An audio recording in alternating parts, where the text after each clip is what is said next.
Greetings, fellow investigators, and welcome to our video podcast, Into the Darkness, where my friends and I will be playing KULT Divinity Lost. I'm your host, Tom Rayleigh. The scenario is Pollero. It was written by Matthew Sanderson, and he is our game master. This is episode 1. But before we begin, I would like to mention that we have a new patron. Stefan Deemer has pledged a whopping $10 a month to our club. That is very generous. Thank you very much, Stefan. So without any further delay, let's begin our journey into the darkness. Matthew? All right, thank you very much, Tom.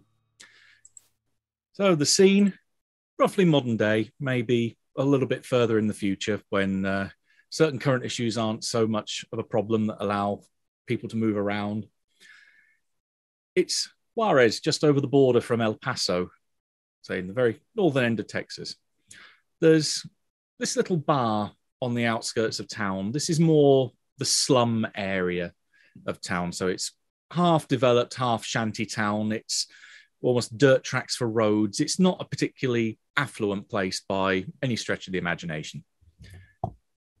But this little bar seems to attract a fairly good fairly at least diverse clientele. The streets are fairly quiet outside, but a couple of cars park up, not quite in the same place, but at least in walking distance to the bar, and two groups of 3 get out from each vehicle and start working their way towards the bar. So the first one, the locals amongst you, so the Rubio family. Who's driving? What does your car look like?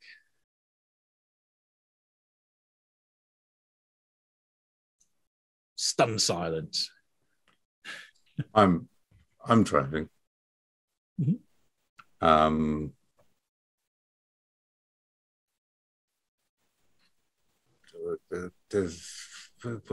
do I know of American cars? I don't know. So it's a Cadillac. It's a Cadillac. It's got some. No, I'm poor. I don't know. It's what? Is it a Pinto? It can be. Would that be appropriate? I don't even know what that is. Something relatively standard. It's probably a little bit beaten up. It's probably definitely not a particularly new car. Knowing your lack of affluency. It's a wire reg Austin Ambassador. Imported. Yeah. Left-hand drive. Mm-hmm. Okay, so you have a relatively modest, slightly old car that's pulled up outside, and the 3 of you that get out want to describe how you're looking, how you're acting as you're heading towards this place.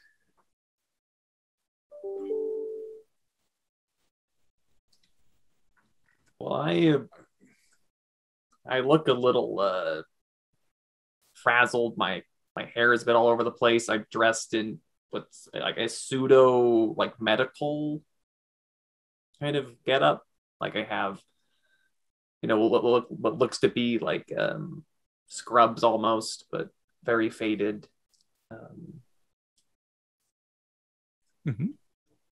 Gotcha. I'm casually dressed. I'm in my mid-50s, and I would be kind of having a comforting hand on Tamara's arm, maybe something like that. Like it's going to be okay. It's all right.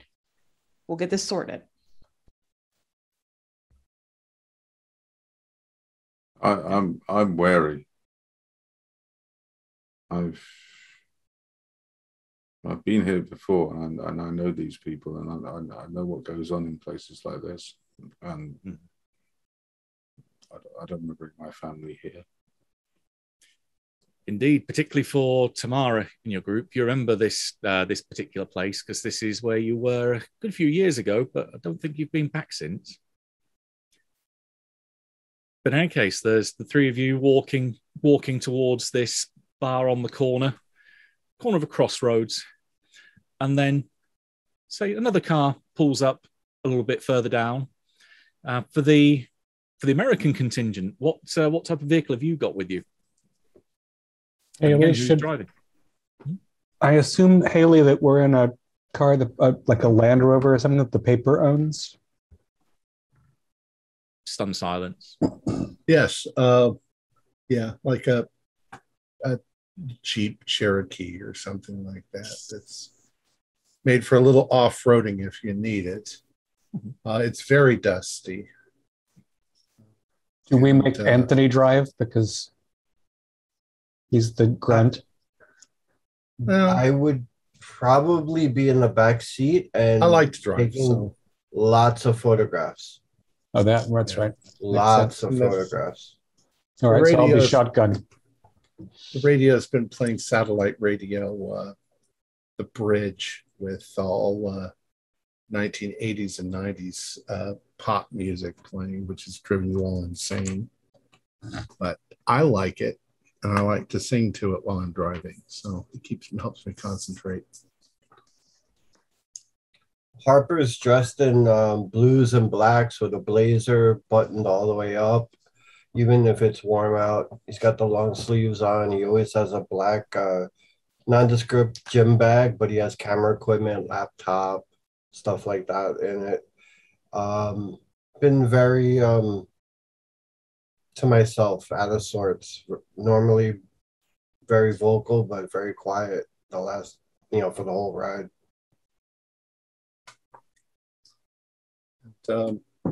We're parking the car. We tend to use the parking spaces, or at least what we believe are the parking spaces, and stay within the lines as we park. That must be the Rubio family over there. Do we know that we're meeting the Rubio family? You know that there's another group turning up, but you don't know who they are. I don't know who they are. That must be the other group. I didn't know they were this guy was going to bring his wife and his girlfriend, or his wife and his daughter, or his wife and somebody else. Haley, is that the bar we're supposed to be going to? Yeah. Snap a bunch of Careful angles. with the camera. Well, we're in the car with tinted windows, so. Matthew, does the younger member of the party look familiar to me? To you, From a photograph?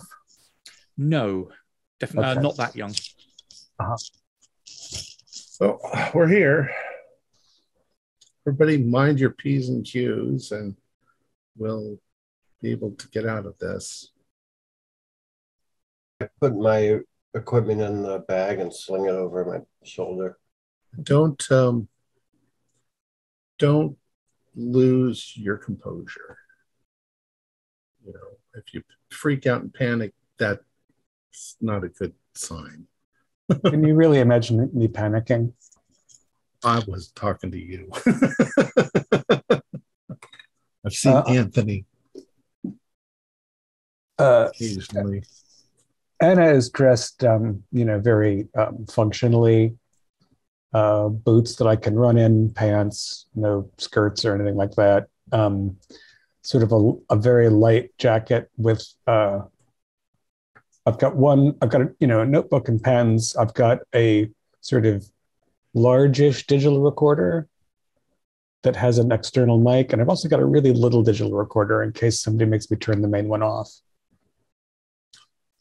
Is it also okay? Is it acceptable to say that, knowing what crossing the border would be like, if I had secreted a knife, not on my person, but inside the car, so that once we were across the border, I could then slip it into my, back of my shoe or somewhere. Who knows when you have to cut yourself loose from being tied up. I think No, going that down. shouldn't be a problem. Oh, sorry. Yeah, so that shouldn't be a Coming problem. back will be the problem. Okay. So I get out of the car. I'm just dressed in loose fitting clothing because it's hot. Mhm. Nothing threatening. Yeah, indeed. It is particularly oppressively hot. It seems to be always hot in this part of the world. There's a bit of a breeze, though, but it does, as you've mentioned, kick up a fair amount of dust that then starts winding its way down the road. You can hear the sounds of vehicles passing in the distance, but otherwise, this area does seem to be fairly quiet. There doesn't seem to be many people moving around other than yourselves, as far as you can see. Probably down at the next intersection down the road, you could see vehicles passing across the road, but in the immediate area, nothing else is moving apart from you. As the two groups converge on the front of the bar, you notice that there is, on the corner, is where the door is, You can see there is a gentleman or small walking mountain that's stood behind the doorway, that as you push open the doors, well, in fact, who is the first one that wants to be brave enough to go open and push open the doors themselves? I'll open the door. Yeah, I was going to say, we sort of meet in front of the doors on the outside. Yeah. I think I'll introduce myself to Senor Rubio. Senor, what time of day is it? Morning or afternoon? It is late afternoon. Okay. Buenos tardes, Senor. I'm Haley Tyson. Buenos tardes. Very nice to meet you. This is my team, Anthony Harper and Anna Weeks. Shall we go inside? It's very nice to meet you, Senorita, but I don't know who you are, and I have a very important meeting here. Cesar? I understand it's with us. No. The meeting was not arranged by Cesar? Yes, we're meeting with Cesar. Yeah, I think we're the meeting. We are The the meeting. meeting with Tomorrow, remember, he said someone else was going to be looking into this too. Hopefully they're going to be helping us.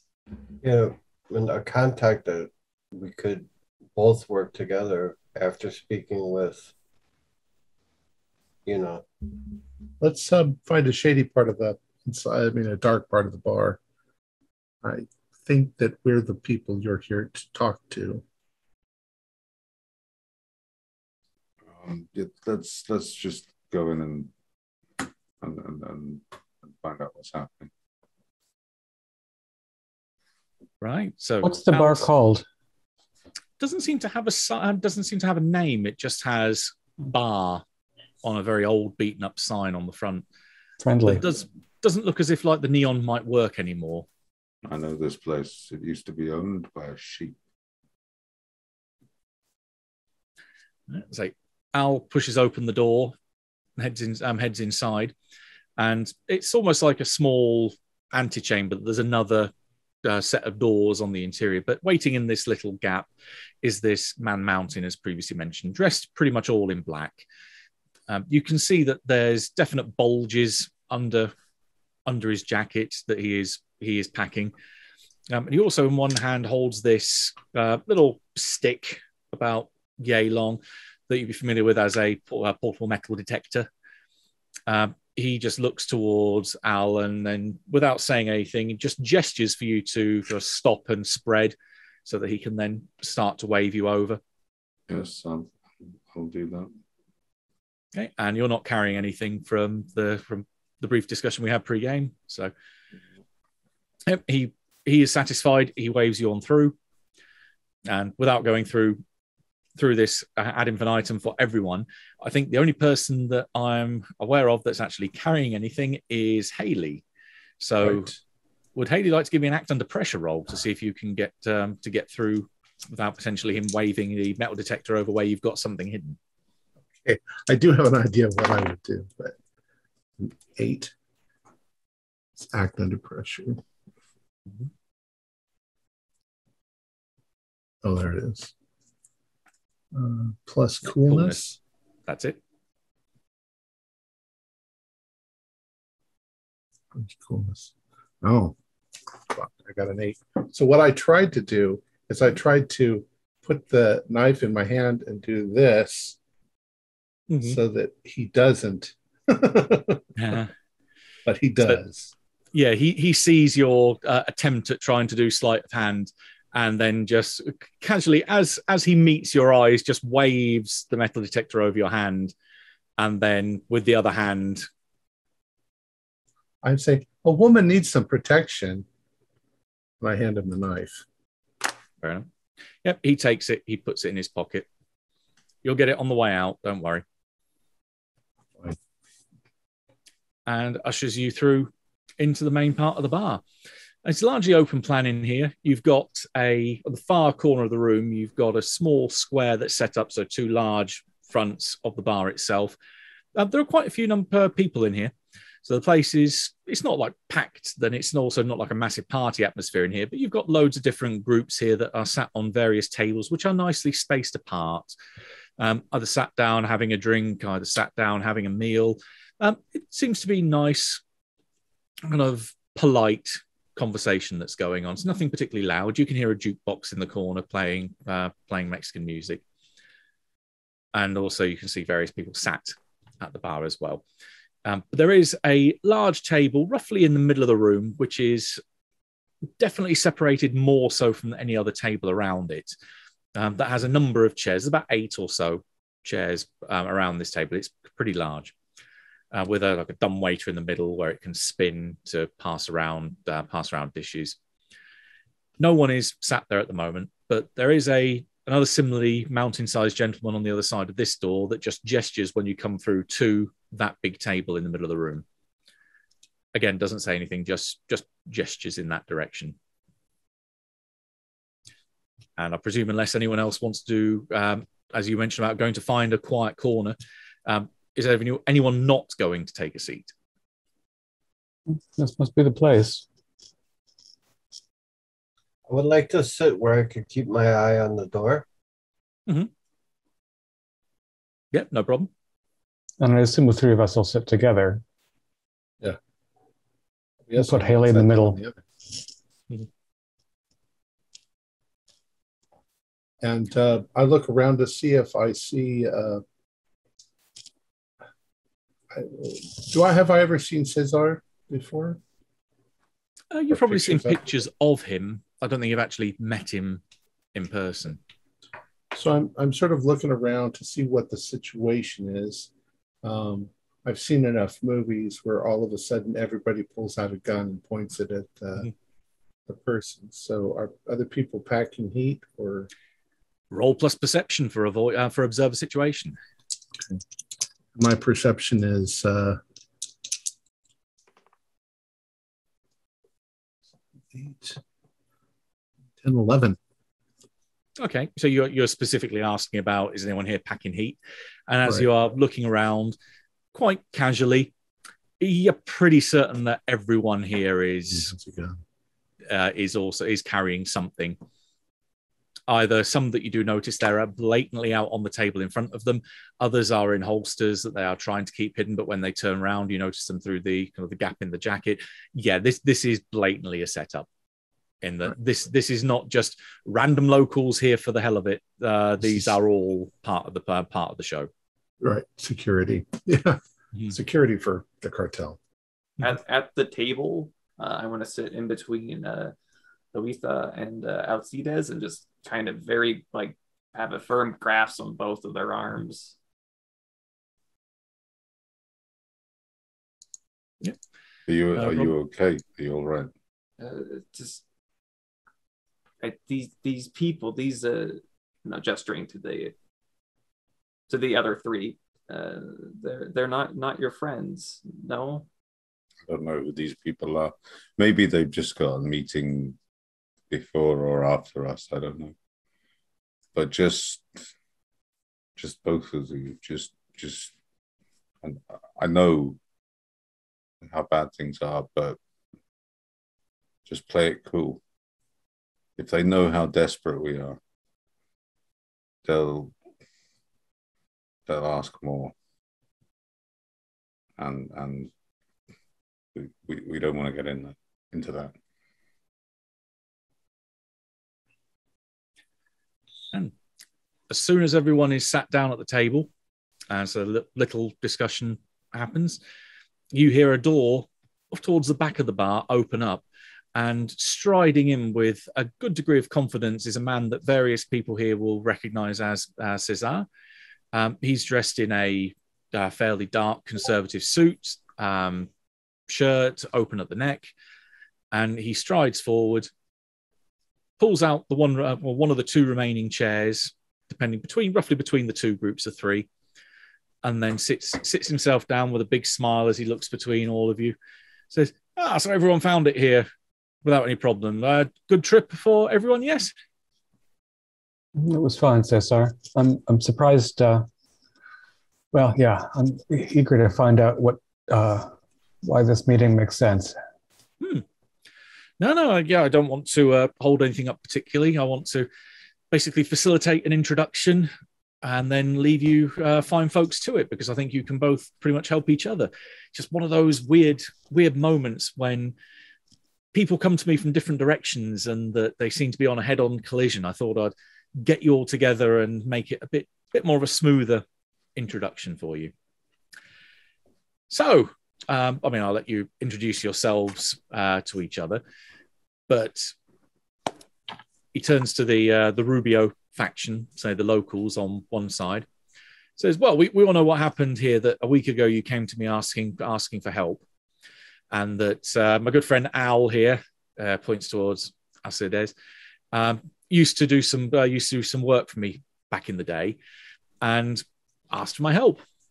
And then this afternoon I get a call, and he gestures towards Anna, asking if I could have a look at some people, or have a look at a photograph of some people, to see if I could identify them. Well, and then he turns back to the Rubios. Anna here has a photo of your missing daughter. So I'm wondering, Lorena, you've seen her. You know where she is. At that point, he just shuts up, leans back, and watches the six of you, almost as if that's your cue to start talking to each other. You have the photo? Yes. You have it with you. You have the photo here with you. Yes. Just on my phone. Show us.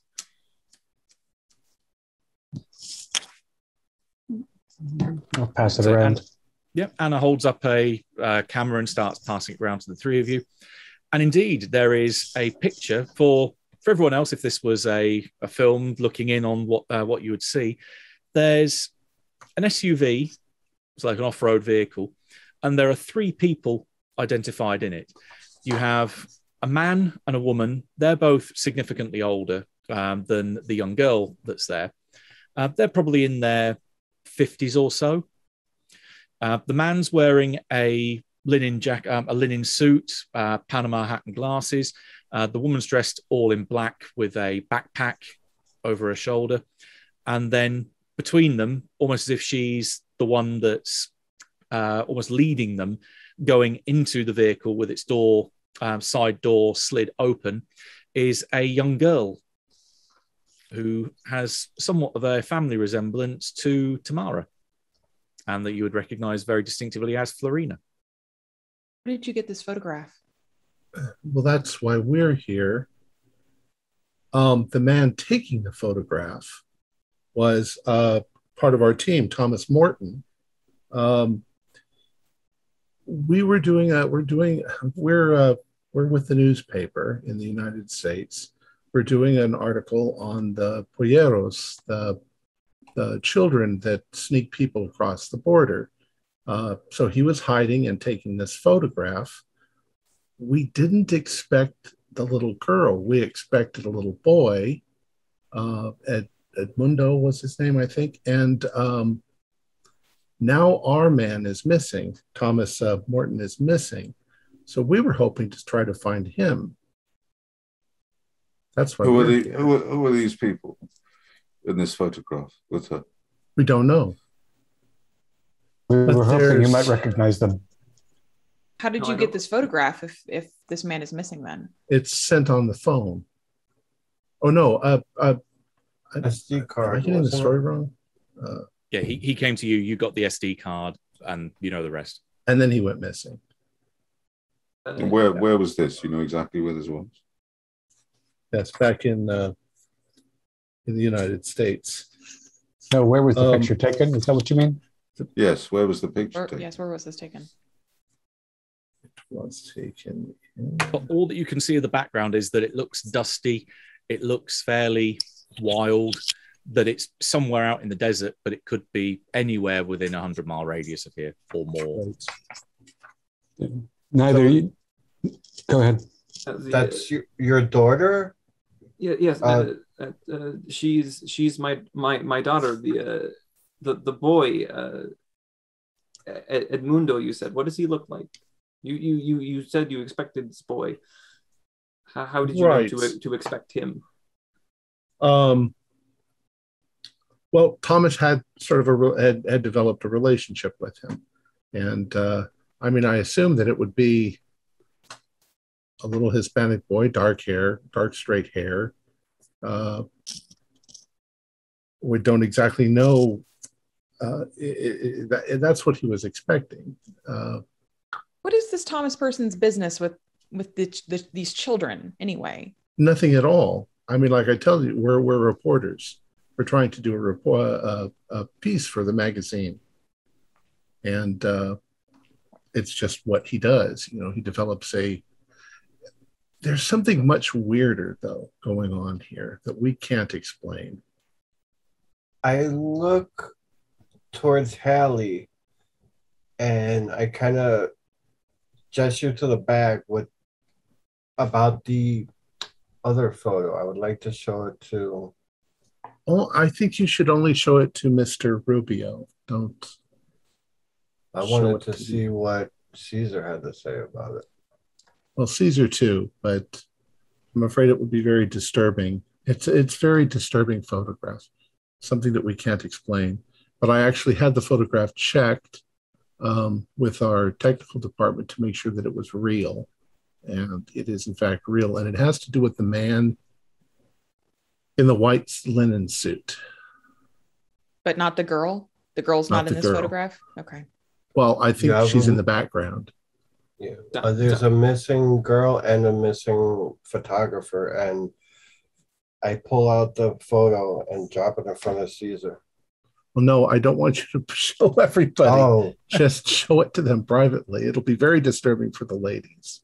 Well, that's why I'm one of them, and I'm disturbed. Mm-hmm. Yeah, okay. Like basically giving it like right to Caesar. I'm not face down. Okay. He picks it up then and looks at it in such a way that only he can see it. And for a moment, he's just frozen looking at it. And then you can see an eyebrow raise. He kind of looks over at Anthony, looks back at the photo, looks back at Anthony, puts it slowly down on the table and slides it back across to them. I wasn't expecting someone making a horror film. No. It's not. No. That special effects, that's some kind of Photoshop thing. That has to be. It's not. Why have I not through? I'm going to take the photograph because nobody's shown this to me yet. Oh, I thought we discussed it. Oh. Is this happening within earshot of us? Yeah, it's at the same table. I want you to see the picture too. Yeah, I've only seen the picture with the three figures in it. Yeah, because there are multiple photos. You've seen the main one that's being described. We've ran it through every digital remastering program that I know and the office knows, and it's not touched up in any form or fashion. Now, it's conceivable that the guy's wearing some sort of costume, but he is attacking Thomas, or about to attack Thomas. Thomas barely got out with his life. He played a kind of cat and mouse game, but you can see that the person is wearing some sort of I don't know what to describe it. Looks like he has a mouthful of shark teeth. And 10 foot tall, muscular, wide gaping mouth of razor teeth. This fourth figure was not in the previous photo. That this is something that's huge, just this rippling mass of flesh with this wide open mouth, and as described, these almost like razor sharp teeth, seemingly running at high speed because of the motion blur straight towards the camera.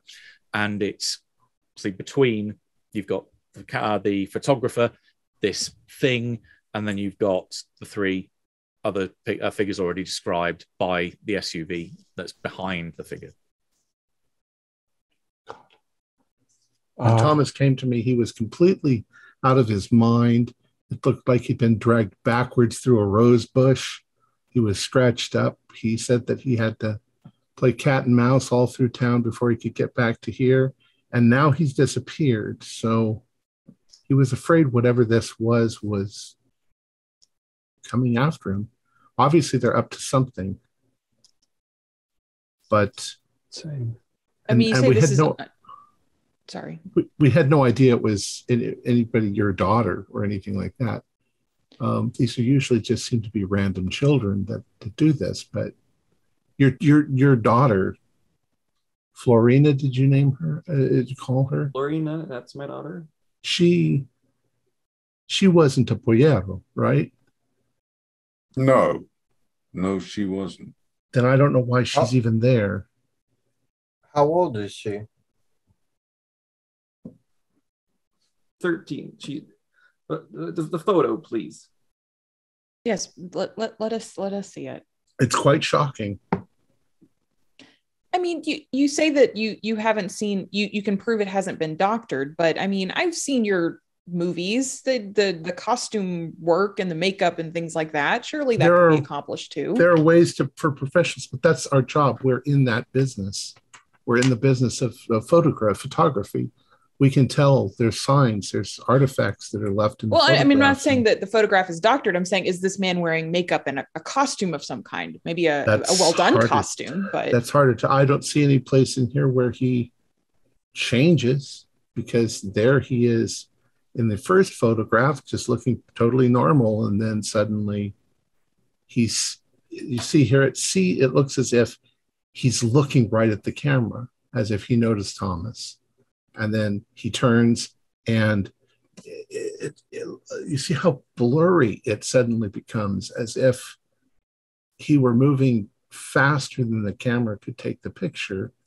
And then suddenly he's halfway to Thomas's position with what happens sharp tape.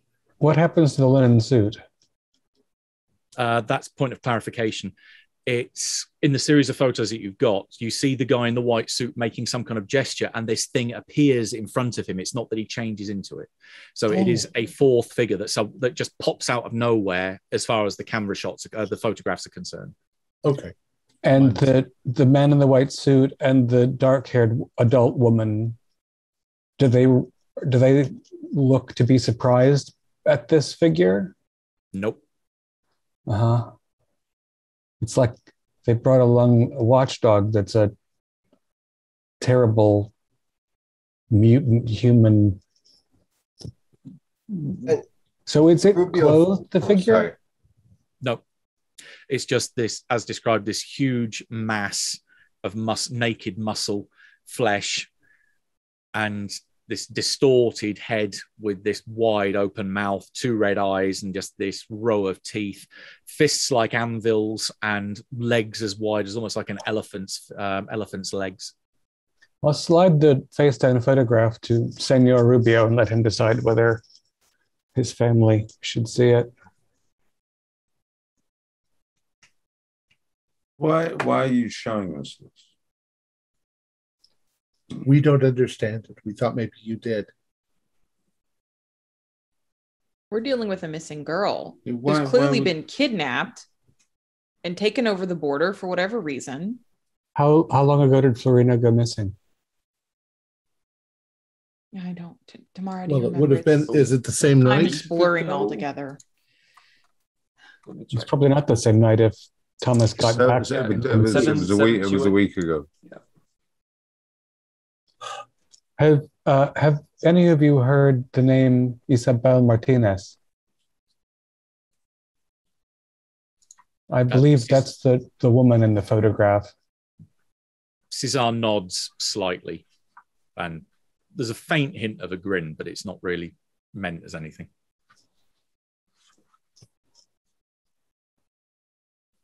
Regardless of that picture, your daughter and our colleague are both missing, and it's probably the same source that took them. And none of you recognize the man in the white suit? No. Did Florina go missing from school, on her way to or from school, or? She never came home from school. 7 days ago. And we can guess that Edmundo. this You said Yes. Edmundo though. And Florina's friend, Edmundo. She had told me she was going to go visit him after school. He's been quite sick. I've spoken to his mother a couple of times, but he's been very, very sick. I don't know. It's very strange. I don't know. Well, as far as I understand it, Edmundo is a Pollero. He helps people get across the border. And Edmundo told him where this was going to happen. And Thomas went and staked it out and hid quite some distance actually away with his camera. And then he himself was quite surprised that a little girl showed up and not Edmundo. And then I'm this sorry. happened. Lorda is your name? Loida, yes. Loida. You said that's your son, her daughter's friend, and you said he wasn't feeling well. Could it be that he talked her into taking his place for the day? I had no idea that Edmundo was Polleros, but I mean, I suppose they're very close. They were good friends. I suppose if that is what he did, he may have talked her into doing it. How well, though, does she know the area? I mean, Polleros usually know that. She's lived here all her life. This is where she was born. So if she was dropped off somewhere on the American side of the border and tried to get a ride back, she might still be on the way home, or she could be detained by the American authorities. Entire week to be missing. That's such a long time. Well, and it's a little girl. That surprises me. Edmundo is 13 also? I think Yes. so. Yes, they're very close in age. What sort of sickness does he have? His mother wouldn't tell me. She's been quite cagey about it, actually. No sickness at all, and she's just covering for the fact that he's a Pollero.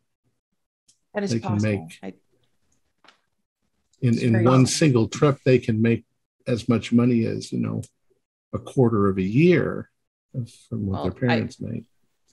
If what you're suggesting is true, I'm shocked that Consuelo is allowing it, is accepting it. That's an incredibly dangerous business for a child. Is this someplace local? Can we go and visit this Consuela, sorry. Consuela, maybe she knows more Consuela than me. is Edmundo's mother. I know where they Yes. live. I think. I'm pretty sure I do.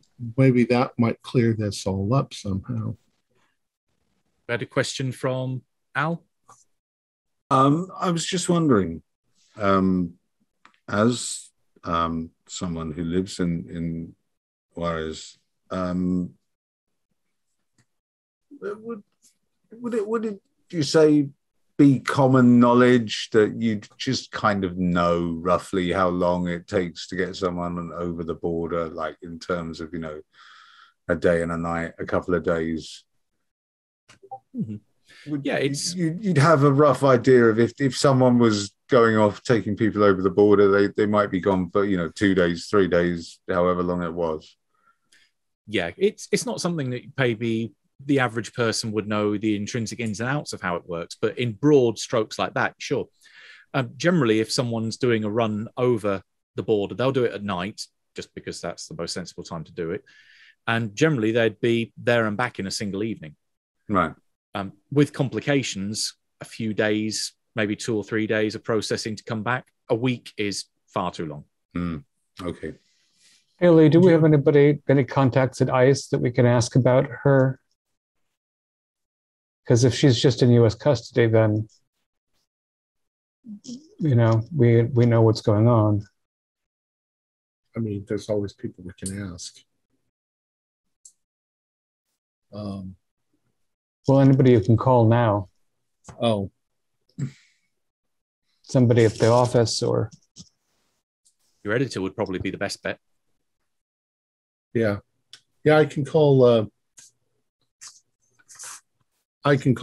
John. back at the office and see if he can come up with something. It is Is there a possible. phone in here? You have a phone. Oh, There is a of course I payphone, do. or you've got your own. It is possible if Edmundo is truly a Pollero and he involved Florina in this, it's possible he would know where she was supposed to have gone, Right. and then You'd know maybe the we can route. trace it from there. It's The best lead. believe me, it's a nightmare situation. I can totally. This is your daughter. It's a little girl out in the middle of the night leading people over the border. That's holy shit. I can't believe it. I can't believe she's a smart girl. I have a hard time believing she would have agreed to this. Well, Edmundo was a polite boy. He was never disrespectful to me.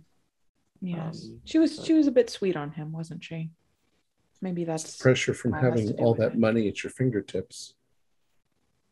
I mean, Yeah. your daughter may have meant well. She could bring you home At the very $1,000. least,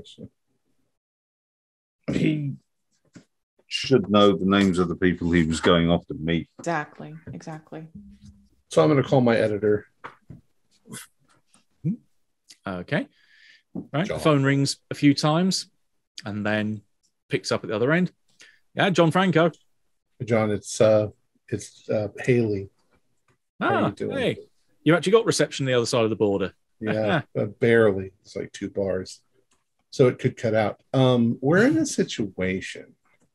We've got a missing little girl named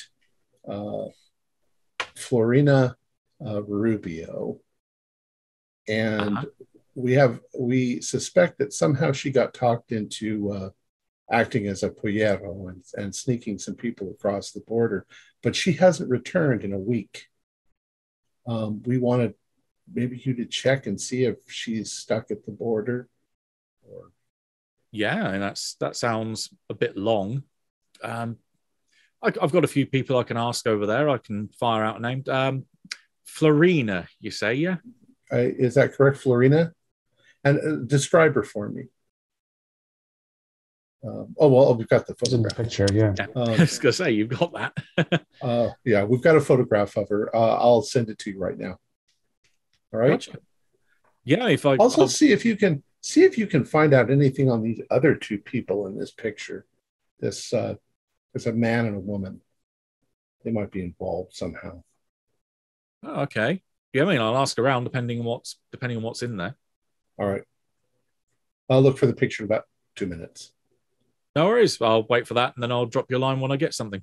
Thank you so much. Bye. And then I'll send the photograph. Just the first photograph.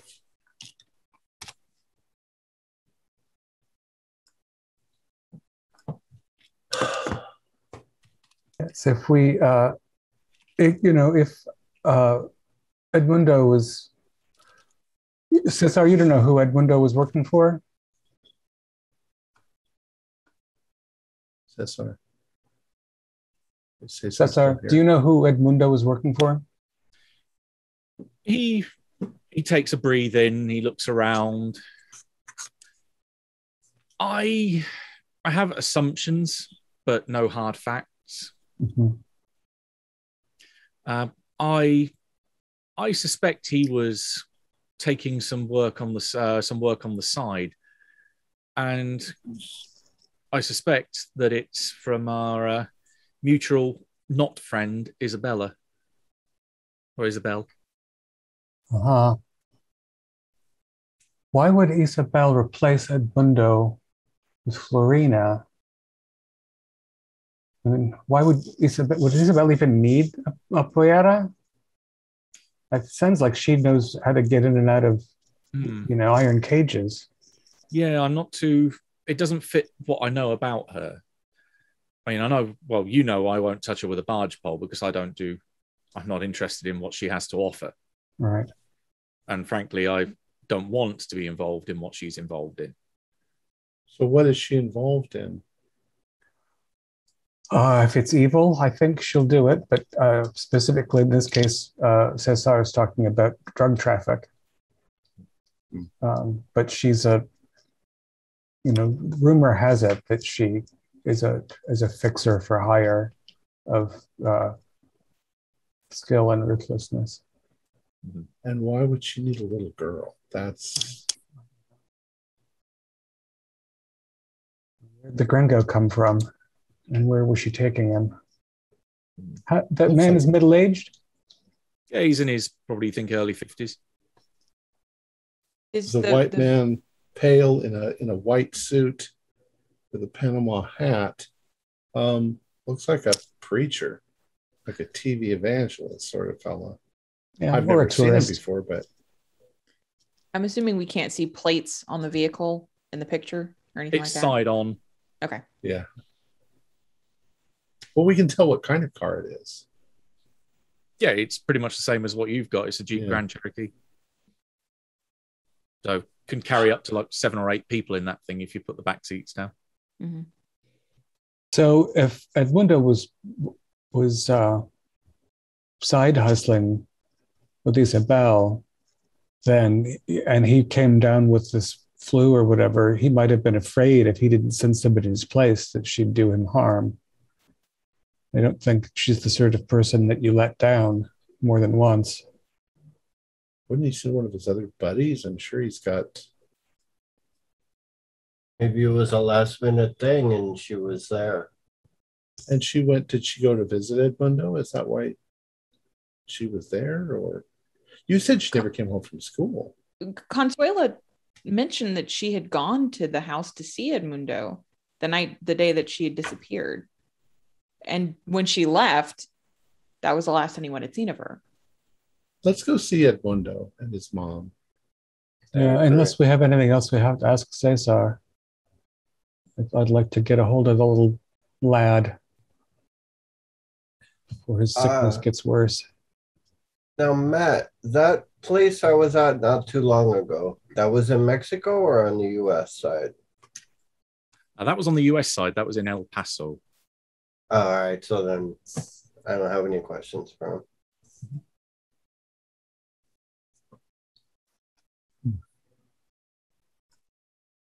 Can I observe a situation and see if I'm getting confused with private messages that are flying all over the place and Oh. losing track of who's asking me what. What's a 0? That's 10, right? Yes. Okay. Observe the situation plus perception. 14, 15, Observing 16, situation is perception, yes. 17. Wow. What do you want to know? Let's see. I can ask 2 questions.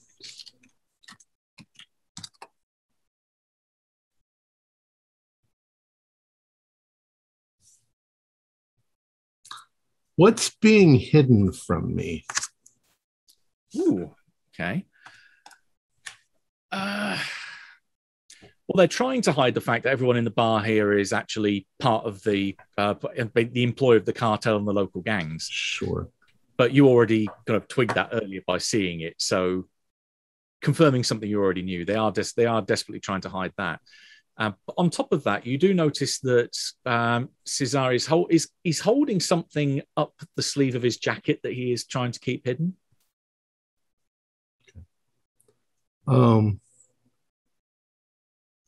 And I'll do what currently poses the biggest threat.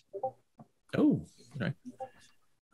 The rest of the room, if you make Cesar angry. All right.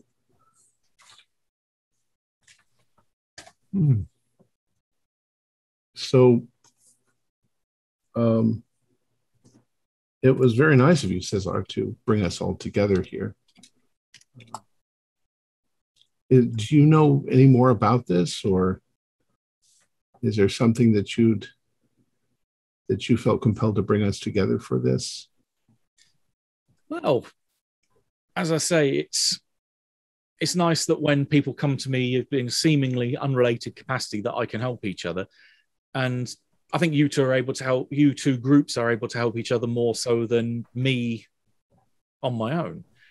That I'd only be having to work as the go-between between you. And I think it's only fair then, after having put you two fine folks, groups of folks together, that I be very firmly in my place to charge a finder's fee, as it were. So, for having got you all together, seeing that obviously you are of one mind, that you seem to be able to have bits of this, whatever this puzzle is, and whatever the hell is in that photo,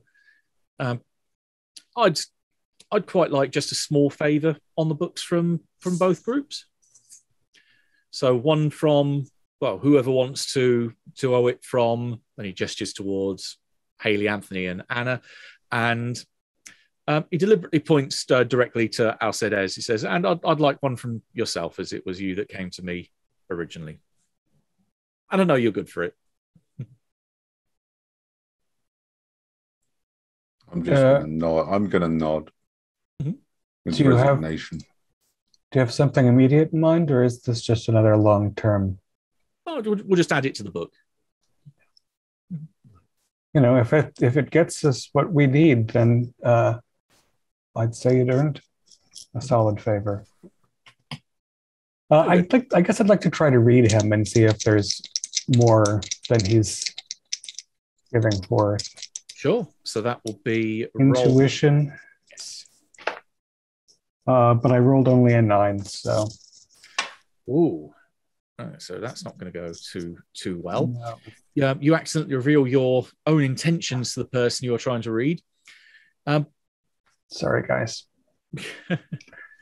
Okay, he does look towards you with this cocking his head and smiling slightly. Looks towards Anna, and you can just see him smile. Yeah, if you have something in particular you want to ask, you should just ask it rather than trying to prod. Oh, you know, Cesar, where Isabella's concerned, I have a bit of a weakness. Mm-hmm. I don't mean any offense. I just, it's been a long time. Mm-hmm. No, that's fine. I don't like her either. I'd be more happy if people just came out and said certain things rather than trying to have questions answered when they don't ask them.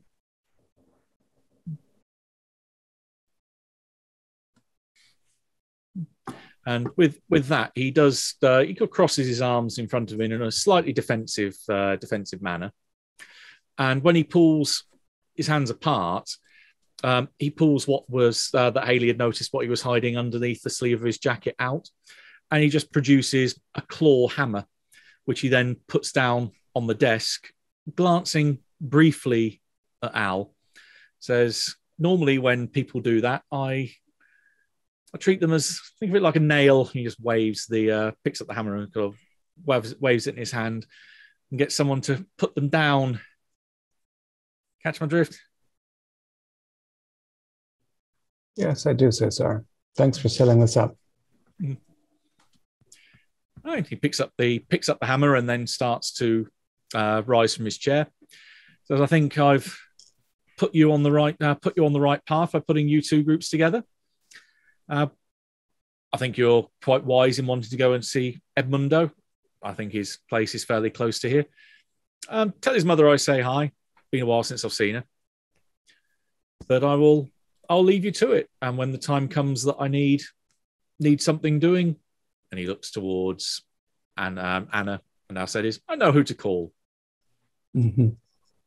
And with that, he chuckles to himself, turns around and starts to head to that door at the back of the bar. Buenas tardes. So I turned to Anna. So who is this woman? How do you know this woman? She'd be a great story if we could ever get our hands on her. She's, it's what I said. She's an international traveler and a fixer and a menace and a cold, vicious person. Yeah. Just tell me some stories about that later. I'm very follow sorry. your car. Yeah. I'm very sorry for all of this. I don't think that any of us trust each other, but I am very concerned for your daughter. More so than for my own man, but he's an adult and yours is a child. It's two different things entirely. Let's go hope if we find one, we'll find the other. Come on, let's go. And I think, was it Cesar was kind of giving us permission to drop his name if she gives us any pushback. So, yeah, maybe. Yeah, well, start off quietly. Right. All right, so we'll follow you in our car. Matt, as soon as I get into the back seat, I start downloading every photo into the computer and I start scanning them like photo by photo. Okay.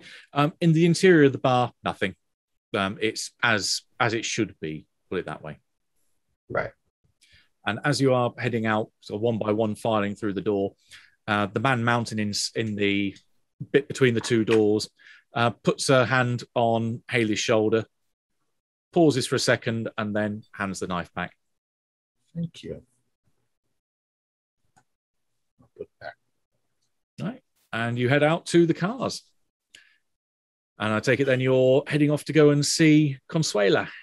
Yes. Yeah, we'll lead the way to Consuela's house.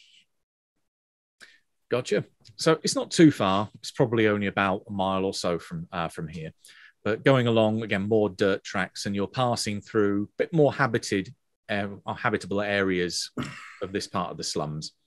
So you're seeing various almost corrugated iron structures put together resembling huts alongside more traditional housing. But again, it's very low quality housing that's around here. Most of them flat roofed. You see a couple of like TV antenna going up into the sky. There's some caravans out here as well. There's occasionally you see kids playing in the dirt in the streets, kicking a ball back and forth between them. And it definitely seems to be a more residential area that you pass into. The sky's getting dark overhead. It's late afternoon, kind of early evening by this point. So the sun is definitely arcing its way towards the horizon, but it's still quite hot out there. And Al parks up outside one of the more actually physical houses. Again, it's kind of brick construction. Looks like it's 2 floors, but a fairly small building. It's probably a couple of bedrooms upstairs, living room and kitchen downstairs, that kind of affair. As you are parked up, you do notice that there's a few cars around here. Again, mostly kind of towards the older side, so kind of very like what Al's driving. But this one that in particular stands out as being a bit newer. Still covered in dust, as if it's been sat there for a little while out here, and there's still dust blowing down the street. But yeah, it's more of a new car. Nothing special, but just newer. There are a couple of guys that you can see that are sat in the front seat, or at least the outline silhouettes of them.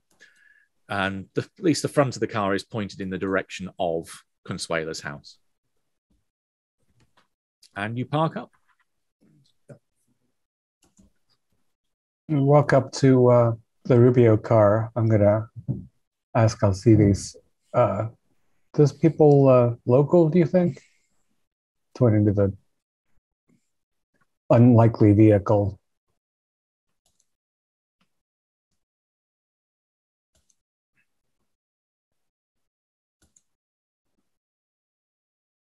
Well, what would I think if I was looking at something like that? Probably a hire car. There's definitely no one around here that you'd be aware of that would be able to afford something like that. So it's not the sort of thing like a local drug dealer or something would be. Could be gang, but again, it seems a little off. All right. Well, to me, it seems a little bit too upscale and maybe not flashy enough for a drug dealer. And I'm sorry, the windows tinted? No, they're not tinted, but you can see the silhouettes of a couple of people inside. Just because it's a little way off, you can't see exact details. Can I hear its engine? No, it's just sat there. It's parked. The amount of crime that takes place in this town is so high that it could be completely unrelated to anything that we're doing. But I don't trust anyone, so keep your eyes. I want to get a sneaky picture of that, Tony, and maybe we could even blow it up and see the plate. Be really, really careful. Actually, just going to say that I wanted to zoom in on them, snap a couple pics, and snap a pic of the plate. Okay. Don't let them see you do it. With your I don't even leave the car. And with your particular skill, you don't need to worry about doing any roll for that. You are able to zoom in. You're able to play around with contrast and color and brightness, and you can get a reasonably grainy photo, but you can also make out the faces of the two guys inside. And they don't happen to match anybody in our photographs. No. Are they dressed in suits? More t-shirts. Obviously, can't see anything below that, just from the angle of where you are. But yeah, just regular t-shirts. Are they U.S. plates or Mexican? They are Mexican. It's nothing. And Senor Rubio, how many people are in Consuela's family? What's their last name? It is... I'm probably going to butcher the pronunciation here. Echevarria.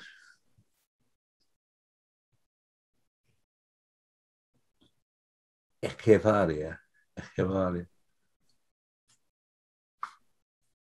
It's very similar to the name of a guy who used to draw stainless steel wrap for 2018. Wasn't that his family? Would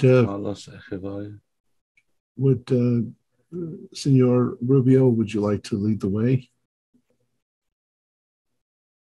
Sure. I mean, as far as I know, it's just it's Consuela and the boy. Okay.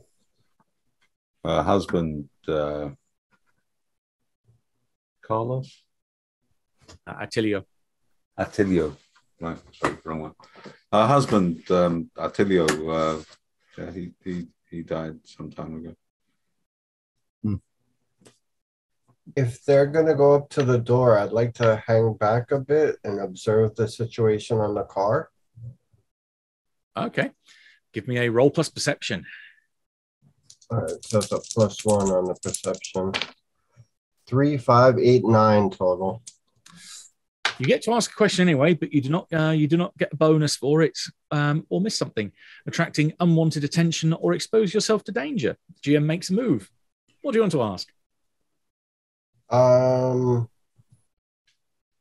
wanted to see if they're making moves based on the group walking up to the door, is what I was trying to observe. Are they sitting up and watching? Are they getting on a cell phone? You pretty much hit the nail on the head.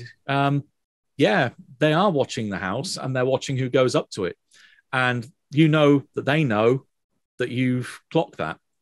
So they both start getting out the car and start heading towards you. Sorry. As they're getting out, you notice that they both reach around behind them and adjust something that they've got tucked into the back of their jeans. Guys, incoming. Mm-hmm. Well, you hung back. We're already halfway to the... Yeah, you're across the very short... Well, garden is a bit of a grandiose term for it out front of this place. It's more like someone attempted to put some scrub together here and it didn't really take. So it's turned out to be a bit of an outdoor waste bin that there's detritus scattered across the front garden. And there's the door itself, which blatantly shows signs that someone has taken a crowbar to the front of the door in the recent, probably the recent past. But this is talking a little while ago, and the door is still very much shut. But there has been a break-in at some point. I'm gonna walk around the back of the vehicle and keep them if they walk around, I'm going to keep them on, you know. Okay. Yeah, in fact, they are heading as a beeline straight towards you rather than the rest of the group. So what are the group doing at the front of the house? Have we heard Anthony say guys? I think he said incoming. So Incoming. yeah, I think you probably have Right. heard that there's something happening. Well, I'm gonna wait. Mhm. At the very least, it isn't very polite to knock on someone's door if you're about to have a fight with someone. Well, especially as you turn around and see these two guys coming towards you. And through the little, well, it's been a few years, admittedly, since you've had dealings with these guys, but you are aware of who they are. Gutierrez and Severino are two of Cesar's, say, problem solvers. Oh, I'm going to start walking towards them. Mm-hmm. Okay, so you turn around and leave the group as they're on the doorstep and go past Anthony, at which point there's this, again, moment of recollection from the two guys coming towards you, and their what was relatively emotionless demeanor suddenly changes as they clock you and so raise a hand. Hey, if it isn't the Hammer himself, hey, what are you doing here? Hey, ¿Qué pasa? What's going on? What are you doing? Oh, the boss told us to keep an eye on here and see who comes by. I wasn't expecting you to be coming by here. Yeah, well, who do you think sent us here? I don't know. We've been sat here for about the last. Oh, Christ! How long has it been? Gutierrez turns to Severino next to him. It's longer than I fucking want to be here. I'll tell you that. Must be what, 12 hours now? Well, I've just come from a meeting with Cesar. You're back in the fold. No. Ah, shame. No, I needed help with something. It's my kid's gone missing. Oh, and you see a kind of genuine look of concern pass between the two of them. Oh shit, man! Sorry to hear that. Yeah, so she was friends with Consuela's kid Eduardo. Oh, so, we thought he might know something, might be able to help. Well, don't think he's in much of a fit state to be talking at the minute. There much comings and goings? No, just the mother, just Consuela. Her name was. They look between themselves and there's nods. Now we heard that the kid apparently was taking some work on the side. Yeah. Yeah, So, you know how that goes. You only have one boss. You know who he was working for? They both shake their head. That's partly why I think the boss sent us down here, was to see if anyone did turn up, trying to find where the kid had got to, but no one's been. Oh, until you. So. Oh, well, we're going to go in and have a chat with them. That's all right with you guys? Yeah. Our mate Al, of course. Go one of them. Can you do me a favor while we're in there? Can you just keep a low profile and stop scaring the Anglos? Oh, they scare easy. But yeah, we'll head back and put the aircon on. Yeah, He says, I appreciate it. Yeah. No worries. I'll go back to the others in a quiet, self-effacing manner, having just solved the whole dispute. Yes, I can. Right, walk up with Al. Thank you. De nada. I'll probably mumble something about Americans under my breath as I knock on the door. Okay. The door shakes in its frame as you knock, but still you can feel that it is locked, or at least to some degree barred on the other side. And a few moments later, there's coming, just one sec, as you can hear Consuela's familiar voice on the other side. And then tap, tap, tap, tap, tap, you hear footsteps, and then there's the sound of a bar and a bolt being pulled aside and a chain being unhooked. And then the door, you can see it almost visibly fall off at an angle when she opens it into the inside. And yeah, Consuela stood there. She looks a little pale, slightly haggard, as if got bags under her eyes, as if she's been awake for quite a while. Oh, Tamara, how are you? Well, wasn't expecting to. Do we have a visit or some kind of get together planned? I've been somewhat distracted. No. Sorry, Consuela. These are some American journalists. They think that they know a way to find Florina. But to do that, we need to talk to Eduardo. Okay. I mean, he's still not very well. I know that he's not doing well, but he might know something that can help. And I mean, the sooner we can talk to him, the sooner we can find my Florina, and I'll feel much better. Sure. Well, yeah. I mean, if you want to come in. I'll. What kind of host would I be if I didn't offer you fine folks something to drink? Gracias. Very much, Mrs. Echeverria. I'm sorry that your son is still unwell. Yes, yeah. He'll perk up any time, I imagine. He's just probably want to keep our voices down a little bit because he's asleep upstairs. So. How's the place look? You can give me an observe situation roll if you wish. So plus perception. +2. Hopefully I won't ruin everything. 10, 12. Okay, so you get at least one question. That's you're saying, how does the place look? It doesn't look as though anyone's cleaned up in here for a little while. You can see from where you are, it's mostly like open plan. You've got the kind of lounge, kitchen, dining area on one side, and you've got another living room on the other. You can see a bathroom down the end of the corridor, and then there's the stairs going upstairs. You can see the kitchen from here. There are plates stacked in the sink where evidently they haven't been washed for a while. You can see the remains of what look to be like fast food wrappers, pizza boxes that have evidently been sat there for a fair old time as well.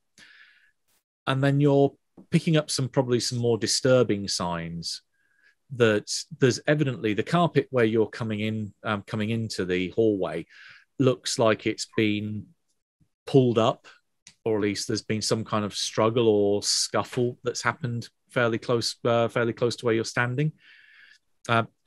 Evidently the front door having been broken open, and tracking the line of what you see on the stairs, it almost looks like someone was stood in the doorway, and then there's what looks to be splash of blood that's been tried to be haphazardly cleared up on the stairs heading up at roughly head height.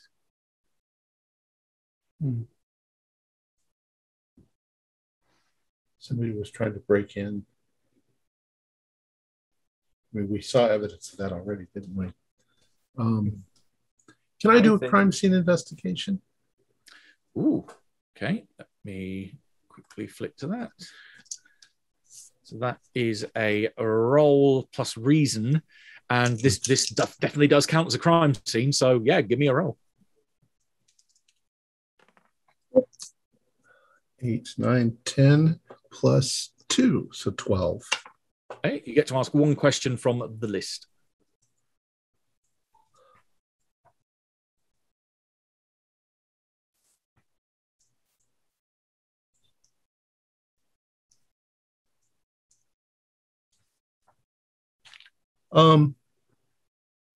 How I'm going to ask how fresh the scene looks.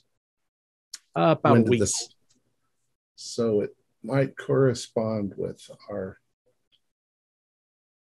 The feeling Edmundo, I mean, based on the discussion I heard between Al and the people he knew, it seems Edmundo, whoever Edmundo was working for, didn't like the fact that he took other work and sent a pretty personal message to it, or a little Edmundo, I think. May we see Edmundo? She could have looked a little bit kind of surprised or just confused. Well, I mean, I said he's asleep. If you're quiet, I can take you up there. Well, It is very important, Signora. Senora, are you? I don't mean anything by this, but you're probably aware of the little side job your son has as a pollero. I'm going to looks- glance nervously around at the other any other Mexican people in the room. Are there people here? No, there's just there's the 7 of you, so the 6 of you plus her. Well, anyone who isn't the Americans, I'm going to look around nervously at, because that bit of a social faux pas. Well, I figured it might Say be, the but least. the fact is, Really. if he's bringing home $4,000 or something, he's either pocketing it or he's giving it to his mom. Yeah, but I mean, you don't just walk into someone's house and start talking about something like that. You Well, don't know this woman. Can I read her? It seems a little strange the way she's acting. You can certainly give me a read, so that's roll plus intuition. All right, that's 7, 4, 11, and my intuition is 1, so 12. 12 is middle of the road, so you get to ask one of the questions in the list. I know Consuela, like she and I, we are friendly. So I guess instead of the list, could it be like, is something off about her in this moment? Yeah, I'll buy that, because those are kind of guidelines from the questions that are there. She is suffering from deep psychological trauma and has basically shut down. You could say in game terms that she's taken a 4-point stability hit. So she is a little bit not there at the minute. Yeah, I'll look at Tamara and Alcides and be like, yeah, Consuela, I mean, Edmundo's a good boy. How about we go up there, just the 2 of us together? Is that all right? I'll be very quiet. Yeah, just as long as you don't. I want him to get his sleep. I want him to get well soon. So. But yeah, she gestures for you to come up the stairs. I turn to my other 2 people and I say, we're looking for the little girl. So obviously Tamara wants to know that. I don't know that this is going to lead to finding anything on Thomas, but. Well, it's just about whether or not he knew what she was filling in for, where they were headed. I have half a mind to think that he might need a mortician as much as he needs a physician. Quite appropriately timed with that comment. It's when Tamara and Consuela get to the top of the stairs.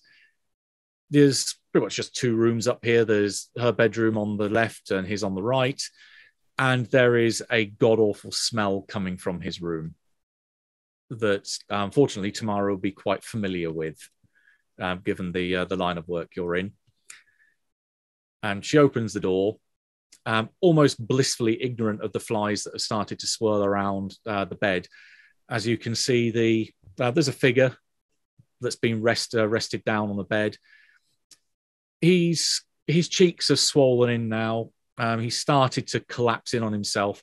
There's a hole about there, and just this red trail that's leading to where he was then evidently carried to the bed and put down into it before then being covered up. This is upstairs with no real ventilation. In this heat, he has, gone quite ripe.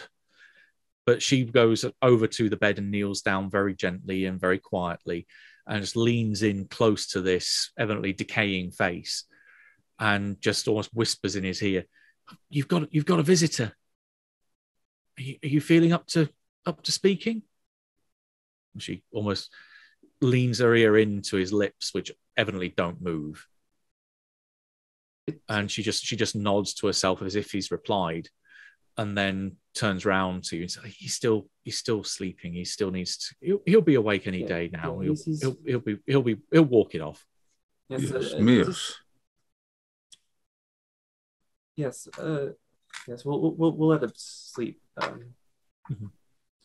Do you remember when my Florina came to speak with him a week ago?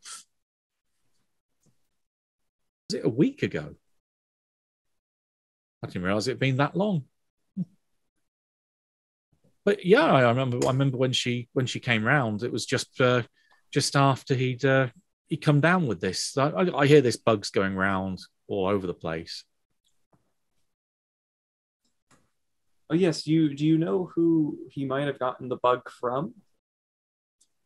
No, he was just collapsed when I came back from work, and then, like I say, there's Florina came by not too long after, and so we tried talking to him, but he wasn't particularly responsive. He was just he was out of it. Has he seen a doctor? What's this on his head? Oh, she turns to see you in the doorway. Oh, he's again. I think he hit his head. I think he blacked out, or he'd. She just leaves the statement at that and just gestures with her hands.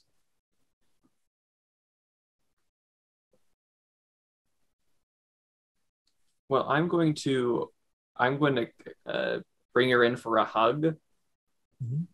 And be like, Consuela, it is so good to see you again in person, and I hope that Eduardo starts feeling better. Could I trouble you for a glass of water? Oh, yeah, certainly. Yeah, we'll leave Edmundo to sleep. And as I lead her out, I'll kind of whisper to Al and Letha, did you come up with us? It seems like Al's followed you up from behind. No, I was downstairs with everyone else. I'll whisper to Al, see if the boy left a diary or something. Okay. I'll immediately get to work searching the room. Okay. That will be your choice of observe a situation or investigate.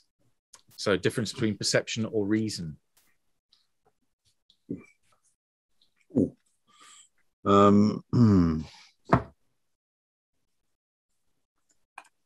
It is.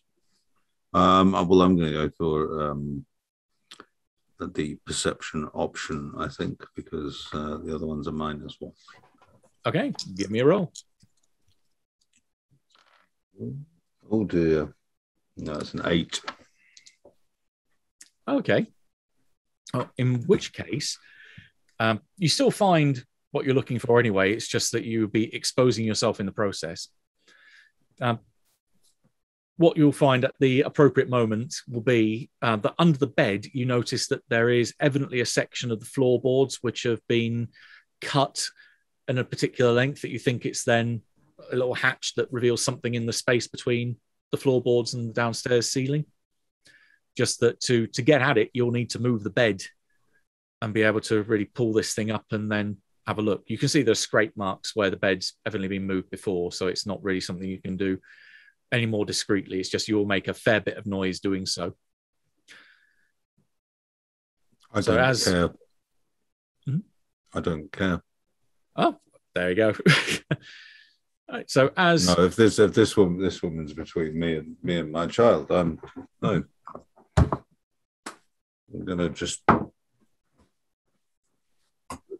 pull it aside, lean back, use one foot and just shunt the bed a little bit. Okay, the bed pulls back with an almighty squeal of metal against wood, and everyone downstairs hears it. And then the little hatch, when you open it up, you have indeed a small, not quite safe, but definitely like a metal box, like a money tin. It's fairly big, though. It's probably about 1.5 feet, 2 foot wide, about a foot and a half deep, that isn't locked. Just when you open it, it is completely stuffed full of money. And sat on the inside, there's a small notebook that, admittedly, he was still a kid, so it's not like there's a ledger of the professional quality in there. But what you do find is a list of dates and amounts being paid, but it doesn't say who the money's from. He wasn't that stupid. But clipped onto the front of the book is a business card. And the business card itself is for the Ramos Rent-A-Car with an address in you know Juarez. It's more downtown, so it's more in the kind of the business district of town. So it's a little bit of a hike from here. And then on the back of it, handwritten in what you think is probably like a fountain pen rather than a biro, but still in quite a feminine hand, is what looks to be a series of coordinates. And at that point, downstairs, Tamara is taking Consuela downstairs. And she said, "Yeah, I'll just get you your glass of water." She goes over to the sink. What's everyone else doing in that moment before the noise upstairs? After they opened the bedroom door, did it take very long for a notable stench to waft downstairs? Given that he's been up there for a week in that state, it doesn't take long. Yeah, I hoped I was wrong when I said that, and now I feel ghoulish. But I thought she looked so out of it, and Al can tell the boys outside there's nothing to see here, I guess. Mm-hmm. But if it wasn't them that did it, and Cesar obviously didn't know, who killed Edmundo, and why did Florina think she should take his place? You said that, or Cesar thought he was working for this woman. You know, who is this woman? I tell you, I want to know more myself. I see. You don't. She travels. She travels from South America through Mexico into the States, and she works with a number of criminals doing bad things. And I think he was working. Edmundo was working for Cesar, and Cesar was. That's why he's got the boys outside, because Cesar doesn't like to share employee rosters. But we don't know about the money yet, do we? Yeah. Well, you kill somebody because either they owe you something or you want to silence them. At least in this, most likely you want to silence them because what's a little kid gonna owe? But there's how far is the step from Pollero to trafficking in human beings? I mean, what if he sold the little girl to these people? No, because didn't she say she came here and saw him? We haven't heard that yet. I knew that, though. I shared that with the group, that I knew Florina had come here. I had asked Consuela about her. Yeah. But we still don't know that she came here after. Yeah, we don't know that. Shot. Right. Okay. It's about that time that then the bed is being wrenched across the floor upstairs. Consuela turns around from the sink, first of all with a smile on her face, as then she hears what's going on upstairs, as she's just holding out a glass of water towards Tamara. Her eyes go wide in panic, and she just drops the glass, which then shatters on the floor. And she just starts, not like screams, but screeches, "My boy, you can't wake him up!" And she starts running to the stairs. I'll try to like keep like a hold of her arms, and she's like, "No, Consuela, you're so tired. Letha, she's great with kids. She's great with kids. She'll go make sure Yes. he's asleep. Let me go. I'll get him. I'll get him right back into bed, just like I did when he was a little boy. It's going to be just fine, Consuelo. Consuelo. As soon as I hear her shout out, I'm gonna kick the hatch shut. Right, you smack it shut. Maybe in that moment, it's something that the Alcedis is too far away upstairs to hear this, but those of you that are downstairs definitely do. That with that thump that goes upstairs, Gonna pocket the card as well. Yep, no problem. As that happens, and you hear Consuela starting to just like her breathing's go. She's rapidly breathing. She's gasping. You can see tears start coming to her eyes. Someone in the room with you laughs, but it's not a pleasant laugh. It's quiet and it's mocking, and you're not too sure where the hell it is. Anthony can give me as you're clicking away, give me an observe a situation roll. So plus perception. Okay. 7 plus 5, 12 plus 1, 13. It's coming from your shadow. 13. Coming from... You turn around behind you, and your snap in the camera just shows that big black outline of your shadow with two gleaming eyes looking back at you. I just walk outside. Give me a keep it together roll.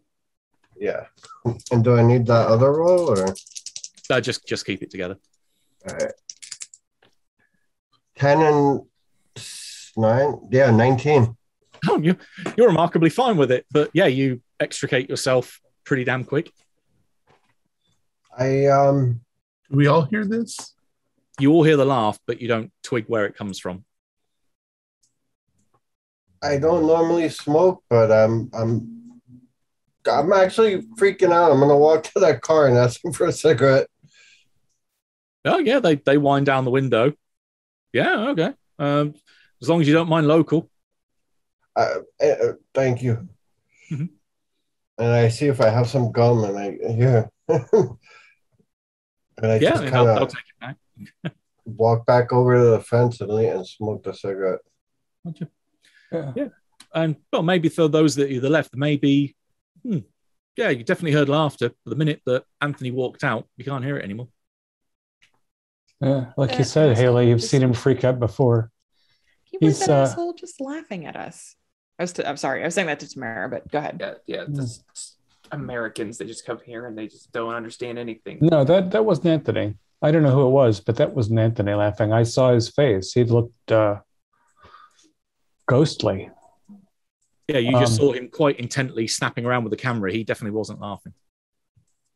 Yeah, maybe it was outside. How is Consuela doing? She's just like a leech at the minute, wrapped with her arms wrapped around you, and she ain't moving. Mm-hmm. I'm just like I'll just be. I mean, since I work in hospice, should we call someone? I'm gonna try to just like trying to calm her down and just be like, it's okay, you know, like I'm so sorry, like it's okay. Mm-hmm. Trying to just. Should we call a doctor? I'm gonna walk downstairs and just walk out to my car without saying a word. Okay. Yeah, you find Anthony out there on the fence with his that's definitely a local brand. That's the same stuff they use for stuffing the cushions in chairs. All right, throw it. Thanks. I'm like a little I'm thinking. Or did Loida go upstairs and discover it for herself? No, I was kind of like trying to calm the situation. If I heard Alcides coming down, then I'm probably just not going to bother. Yeah, assuming he's got the situation in hand. So I'm going to ask her. Do you think we should try to get this woman out of the house and to a doctor?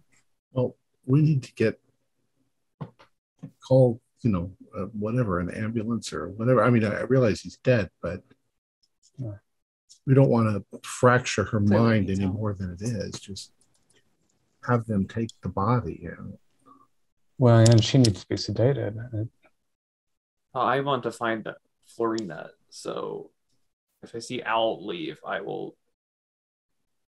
I'll say one last thing. Consuela, the day that Florina came over, did anyone else come to visit Edmundo? Do you remember? No? No, I came home. I found he was ill. I Oh, got he was him sleeping into in bed. bed when you came home. Then Okay. yeah, then Florina came by. They were supposed to be meeting up to see someone that evening. That she was concerned that obviously Edmundo wasn't in a fit state enough to go. That she said she would go for him, and Okay. apparently she knew where to go. That she knew that he'd have details of it somewhere. Probably just to see a friend. It'll be all right. It'll be all right. Come have a seat. Come have a seat. Yeah, she staggers over to the sofa. But after that, I'm also heading out. So Yeah, she Heading just out too, I guess. yeah. For those of you, the last ones in the room, you just see her sit down on the sofa, and it's almost like she does a 1,000-yard stare looking through the opposite wall. I'll try to lift the door up into place when we close it behind us. really till Senor Rubio, did you find anything upstairs? Did. I found a ledger, which wasn't much good. It was a ledger kept by a kid. I mean, just lists of money. But I was hoping to find a diary. No sign of that. But I found this, and I will Business card. show Haley the card. Ramos rental car. And there's coordinates on the back. I can use my phone. Let's see where that is. Okay. That is you plug it into Google Earth, and coordinates are anywhere around here. It's going to be somewhere in the desert. It's out in the middle of nowhere. Yep, it's about a mile or so from the border, but it's a good 10, 20 to 30 kilometers out on the outskirts, or past the outskirts of Juarez. And the only place that's even remotely near it, when you zoom in close enough on Google Earth, you find is this little dot on the map on directly the other side, about the same kind of distance away, on the in New Mexico, called Noria. But I don't see any kind of connecting road. So that could be a tunnel? Like a smuggling tunnel? There's definitely no connecting road across the border, no. Right. No, I like the idea of a tunnel. I don't think I've ever been to Noria. Never even heard of it. No. In fact, for the locals, at least on the American side, that you would be vaguely familiar with it if you've driven along Route 9 that kind of traverses, it snakes its way in parallel to the border. There's a reason you probably haven't heard of it, because it doesn't exist anymore. It's a ghost town. In fact, if anyone did want to plug it into Wikipedia, there is a very small entry that basically said it was essentially a very small settlement that was built as part of sidings for the railway when it or the railroad when it used to run past that area. So there was a small farm there, facilities like a post office and station house, but pretty much all that's left now, looking at the map, are some remains of brick foundations, and that there's a small a gas and diner that's there, but otherwise it has no permanent inhabitants anymore. It's a shame. Did when it was a functioning settlement, may I ask, did they experience a problem with too much fighting on the dance floor?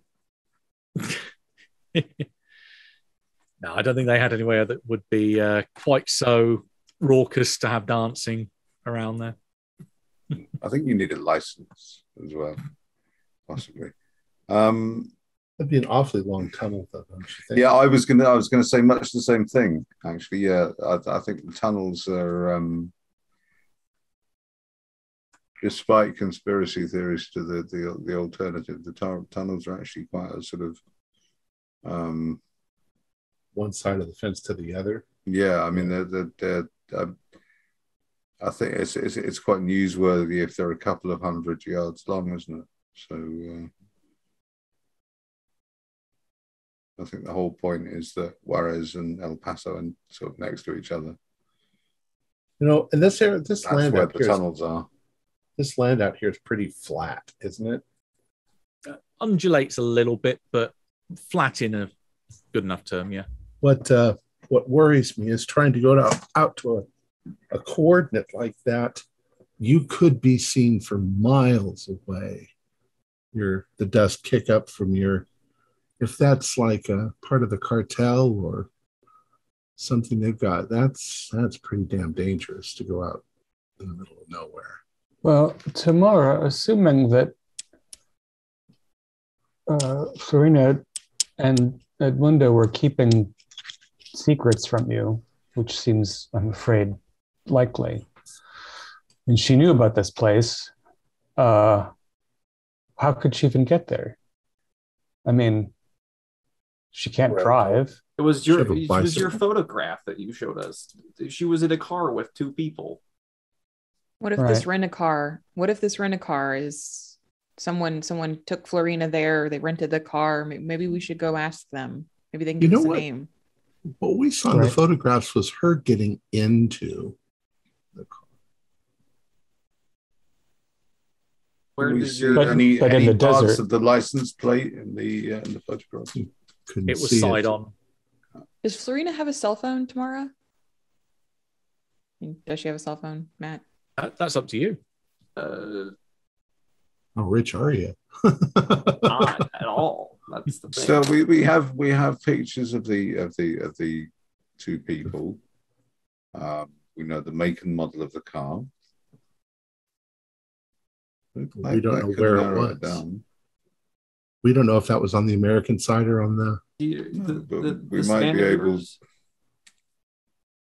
Sorry, I was just going to say we have all the information we need that someone might be able to say, oh yes, that person in that photograph rented a car like that one from us 1 week ago. So I think it would be worth going to the rental place. Absolutely. I was going to ask this man of yours who took the photographs and gave you his photos. He didn't tell you where he took them. Did he? You'd get from what's listed in your background as to what happened when he came to you. Right. You'd be able to ascertain that it was on the Mexican side of the border that the photo was taken. I realized that as soon as I said that, but he, as I said, what happened exactly was this. He was supposed to contact me because this was his mission to go there and get these photographs. And 2 days had gone by, and I noticed that he hadn't contacted me. So I began to worry. And 2 days after that, I was asleep in my bed, and he had broken into my apartment. Actually, he has a key. He got into my apartment and woke me up in the middle of the night. And like I say, he looked like he had been through hell, like he had climbed through bushes. And in fact, he said that he ran all around Juarez, not Juarez, is it Juarez? Yeah, Juarez. Dashing behind buildings and under bushes, trying to get away from that thing in the picture that was chasing him. And he finally managed to get across the border, and he was out of his mind, and he handed me that thing with the pictures in it. And then was it the next day, I think, that he disappeared? He was gone. I'm going to go tell those men, maybe they can call an ambulance or something, and then we can get out of here. I like that idea. Yeah. They don't need to be on duty. approach the car with the other two guys. Kid's dead. Just call nuevo uno uno. They wind down the window. Is it just you that's going over there? Yeah. Okay. The kid's dead. Well, yeah, we know that. Cesar didn't do this? Well, he ordered it. Right. Okay. Yeah. Maybe call someone to look at Consuela. She's lost it. And how's that our problem? Fair enough. Well, then what are you parked out here for then? Well, we know that Edmundo was working for someone on the side. That's why we put a bullet in his head. We want to see if that person, there's the boss's orders to come down here and make sure, stake out the place and find if anyone was coming asking where was he, and see if there are any other leads that turned up. You're the first lot to turn up, and we know it's obviously not you because Al's with you. Yeah. Okay. Now we know why Cesar is interested. Mm-hmm. He's just using us to see if he can figure out who the other group is being used. I'll go back to everyone. They'll look into it. They'll call somebody.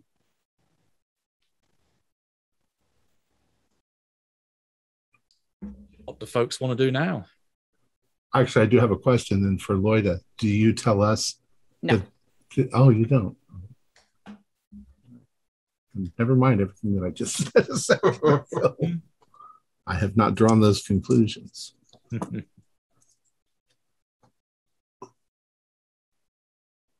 I'm not sure what we did. Do you want to drive out to this location? Well, first we go to Ramos Rent-A-Car and see if we can get any information on. It was probably the gringo that got the car, and El Martillo here can be very intimidating, I imagine.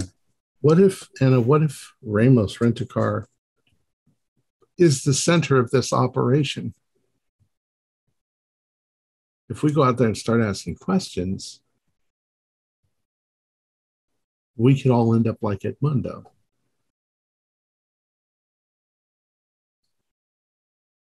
Well, I mean, isn't it more likely that since we know that a car was likely rented because we know that Isabel doesn't live here and the gringo probably doesn't live here and the 13-year-old can't drive, that's actually a rental agency?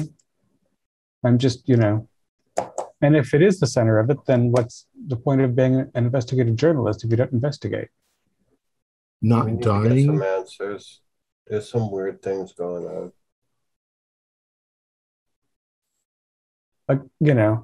Apparently Alcides can be a pretty intimidating guy. Alcides, what do you think we should do? I don't have any opinion whatsoever about what you should do. But I would respectfully point out that some of us don't have the luxury of being able to walk away from investigating this matter. So I have no choice. I am going to the rent-a-car. Why are we even wasting time? If need be, I will go and drive out into the desert because... Of course you will. Haley. Those are the leads, and so I will follow them. Yeah, come on, Haley. I mean, we don't have to go in. Alcides will go in. Anthony will go in, or Anthony will stay outside and smoke another one of those. What is that, skunk weed? I have no idea, but I think it took a year off my life, that one cigarette. Acetone. I think we need to help Al because there's a lost little girl and there's answers we need to get. Well, let's get in the car. Okay, as soon as we're in the car alone, Anthony, we don't need to help Al. I get every indication that Al's a criminal. I get every indication that Al's a former criminal, and I imagine in Juarez that's a pretty easy job description to come by. Well, I also imagine, I watched The Godfather. There are no former criminals. You're a criminal. Once you're in the family, you're in for life. Everybody knows that Maria Puzo made everything up and is a complete phony. Maybe, but although a lot of drug cartels do take after, they all watch The Godfather. Yeah. So at this point, it's more true than it was 40 years ago.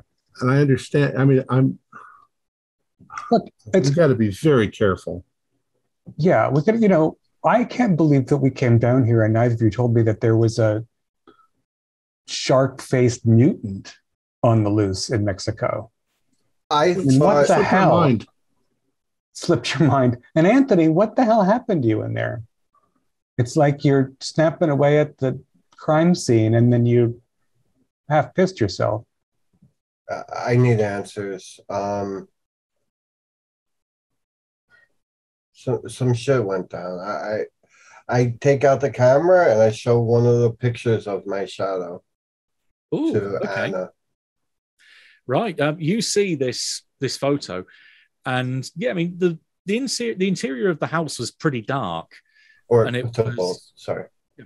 So it was pretty dark, but even so, the shadow that's being cast by Anthony from the little light that's coming in through the window is darker than it should be, like pitch black dark.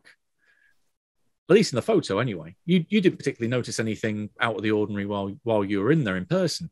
But there are definitely two gleaming red eyes corresponding to where eyes should be if it was, say, the head of the shadow there, looking directly back into the camera. The fuck is that? Anthony, did you use the same kind of equipment more or less as Thomas? You heard it. What? The laughing. Oh, God, yeah. Yeah. So wait, that laughs at you? This isn't the first time?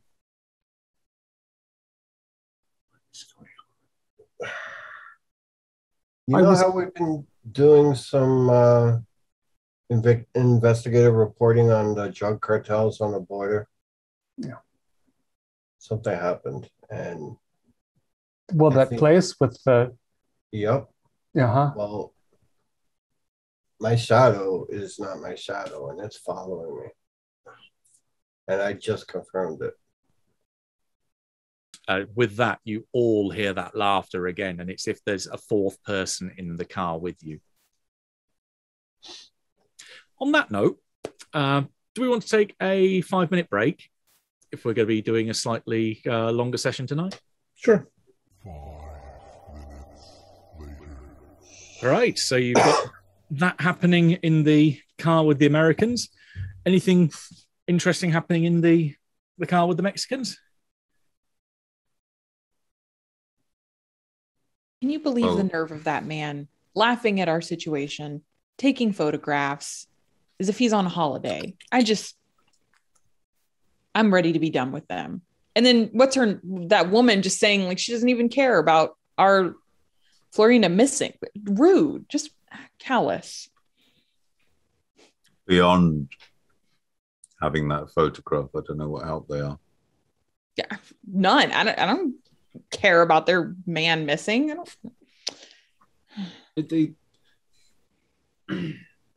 I mean, this is so pressing, and yet he told them nothing about the photos that he was taking. This is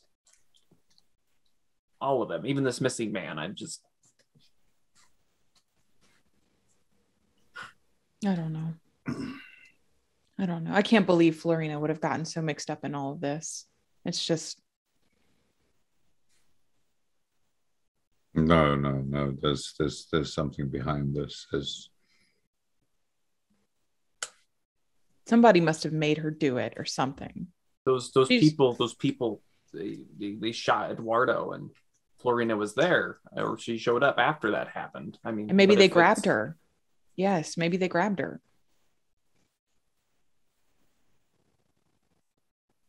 That seems awfully cruel to send us after our daughter if they were the ones who took her. Well, if we can't get anything from the rental place, then we'll have to go out in the desert. Well, let's see. Maybe the rental place will have something. Yeah, well, I'm kind of hoping the Americans won't follow us. If they don't want to go out into the desert, then probably so much the better. I don't know what you, Cesar, thought they would be to us or us to them. I don't get it. Yeah, well, it's all about his finder's fee, isn't it? I suppose so. Right. Time rolls on, and say it's only a few miles. So after having got off the dirt tracks, actually got onto something that vaguely resembles tarmac, and you're entering the more built-up area of the city centre. You come to a square, on the intersection of two major roads that, up until you think maybe a few months ago, maybe a bit longer, was just dirt, kind of wasteland, and that now is a converted gas station in part of it, where this area evidently seems to be the offices. But then on the wasteland section, there are just rows of cars that are all parked side by side with a little bit of a gap between them. Each of them with a small blue diamond sticker on the bumper, with an R in the middle, indicating that this is evidently one of the Ramos rent-a-car. There's a sign flapping in the wind. It's probably just after sunset by this point, so the sun has gone down, but it's still a little bit light up in the sky. Lights are coming on in the buildings around you. The heat's still fairly oppressive. There's the ever constant sound of vehicles rushing past, as this is a fairly busy intersection. But you pull in, and then the other car following pulls in behind.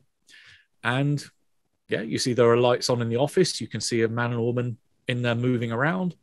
In fact, as you pull up, the lady moves towards the door and starts heading over towards you.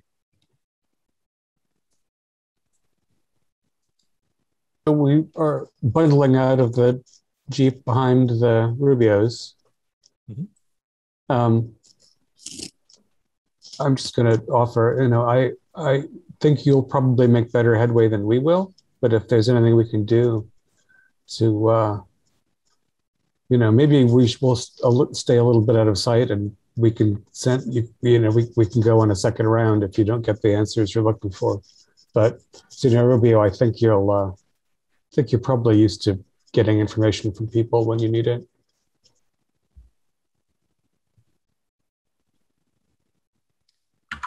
Where's that picture of Florina? We could use that and ask them if she came through here, maybe. That's a good idea. Yeah, we have prints as well, right? Yeah. Right. So the lady comes up to you all, kind of grinning. Evidently, you get the feeling this is a sales pitch is about to start. And she comes there with a large grin. Hello, everyone. You here for a car? You've already got two. Yeah,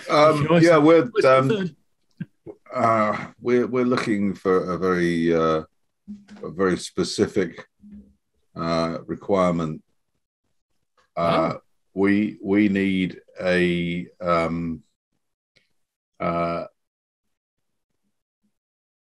whatever the model of car is in the feature. A Jeep Grand Cherokee. I was going to say Ford Tipex or something, but yeah, we've got a couple, so you've come to the right place. That's a model you carry. Yeah, definitely. We've got a couple that we have in stock. Sorry, I shouldn't have done that. If that's the case, then can I ask you a question? Yeah, that's kind of what I'm here for. You rented either of those Jeeps of yours recently, like about a week ago? Okay, she kind of cocks her head slightly and looks a little surprised. I was expecting something like, what kind of miles to the gallon does it do? That kind of question. I saw one. I just wondered if it was one of yours. It's quite nice. Oh yeah, if it had she gestures to the kind of the blue sticker on the bumper. I didn't see whether it did, but I just like the look of it. It looked like it had a few, extras and things. Yeah, they are quite a popular model. We tend to get folks coming across. She kind of looks over towards the three Americans, kind of like those. We usually get them coming over from the border. They want to drive around for a bit out in the desert, do a bit of off-roading, and then bring them back. Yeah, kind of nice weekend party kind of thing. Usually only let them out a couple of days at a time. Desert, yeah. But that's we were thinking of heading out into the desert, and actually, it was out in the desert that that was where we met the couple who were renting the car that we thought might be from you. Possible. Can't remember their names. Hang on, I've got to. And I'm going to gesture to one of the others for the photograph on their phone. Okay. That sounds like, or looks like Tamara's was waving one. So. Yeah, and I'll just take that and hand it to the woman and say, yeah, that's them. Is that one of your cars? Ah. Yeah, she has a look at it. Yeah, actually, well, I'm not sure who the girl is, but no, I recognize the other two. They're regular customers of ours. Oh, great. You don't know their name, do you? Because we had a lovely time with them, my wife and I, and we'd quite like to stay in touch.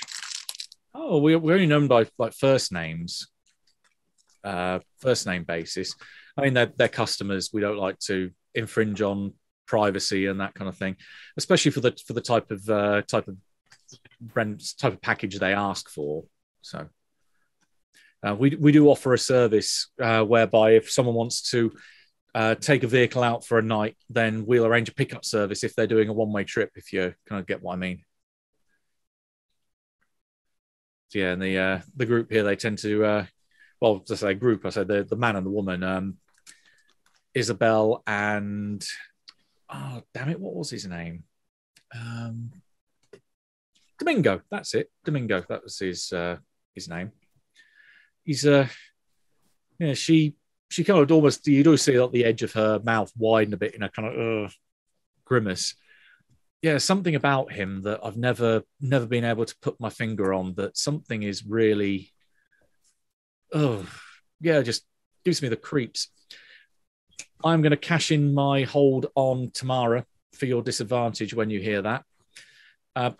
As she says that, you find yourself curled up on the floor, your arms wrapped around your knees, completely naked, but you can feel the needles being pressed into your arm. Lines drifting away to a set of IVs that are stood up, lent up against the wall either side of you, in this metal cell that's about 8 foot by 8 foot by 8 foot, through the vault-like door that stands with a little glass wired frame looking down at you. You can see the face of the man that's now been named as Domingo, talking with another figure that you recognize the face of, but still don't have his name, the man with the silver hair. And they're talking about something about that this Domingo character is asking the other fella. So you don't have, she hasn't seen anything yet. You haven't got any word of what she's seen. And just he shakes his head, nothing, not like the others. And at that point, you are back in the here and now, but you can cross off one stability.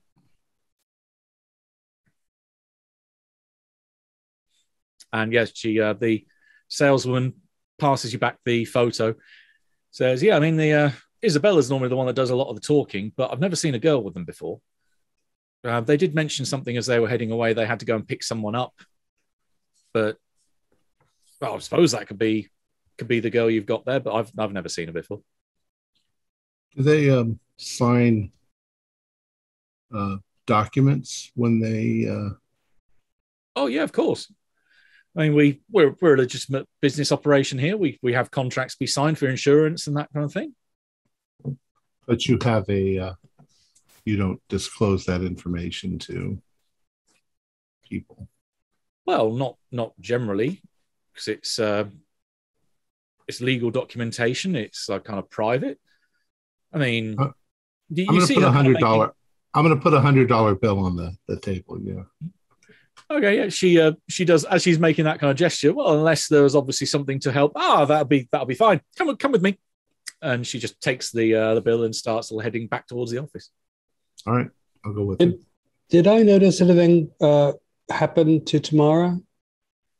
Give me a read a person roll. See if you noticed anything.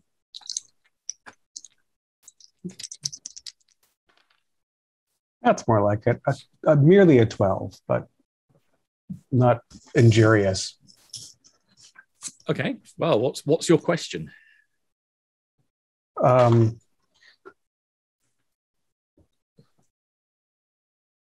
What is Tamara's stake in this that is not about Florina? That's over to Tamara to answer. There is nothing beyond. Florina is the entire reason why I am doing this right now. Yes, but you behaved so strangely when the woman was talking. You look very far away, and of memory occurred. Yeah, what came to mind? I don't know. Oh, strange. I'm sorry to be so rude. I need to find that woman very badly. I've been looking for that woman for as long as I can remember. I don't know anything about the woman. Do you know something about the man?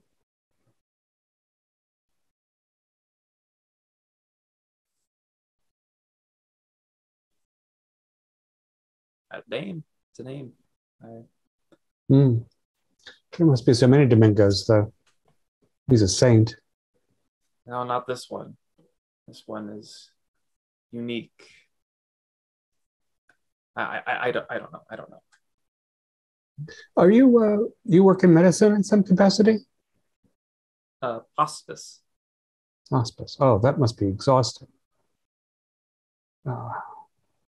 People like nurses, and I can't imagine how you find the strength to deal with all that suffering on a daily basis. And beyond your journalism, why this woman? Why? I mean, you're making deals, with the devil in a way to get closer to her. What's the point? Well, I mean, Cesar, you pick your poison, you choose your devils. There are worse men and better. I'm sure you know that better than I regarding Cesar. But this woman, I've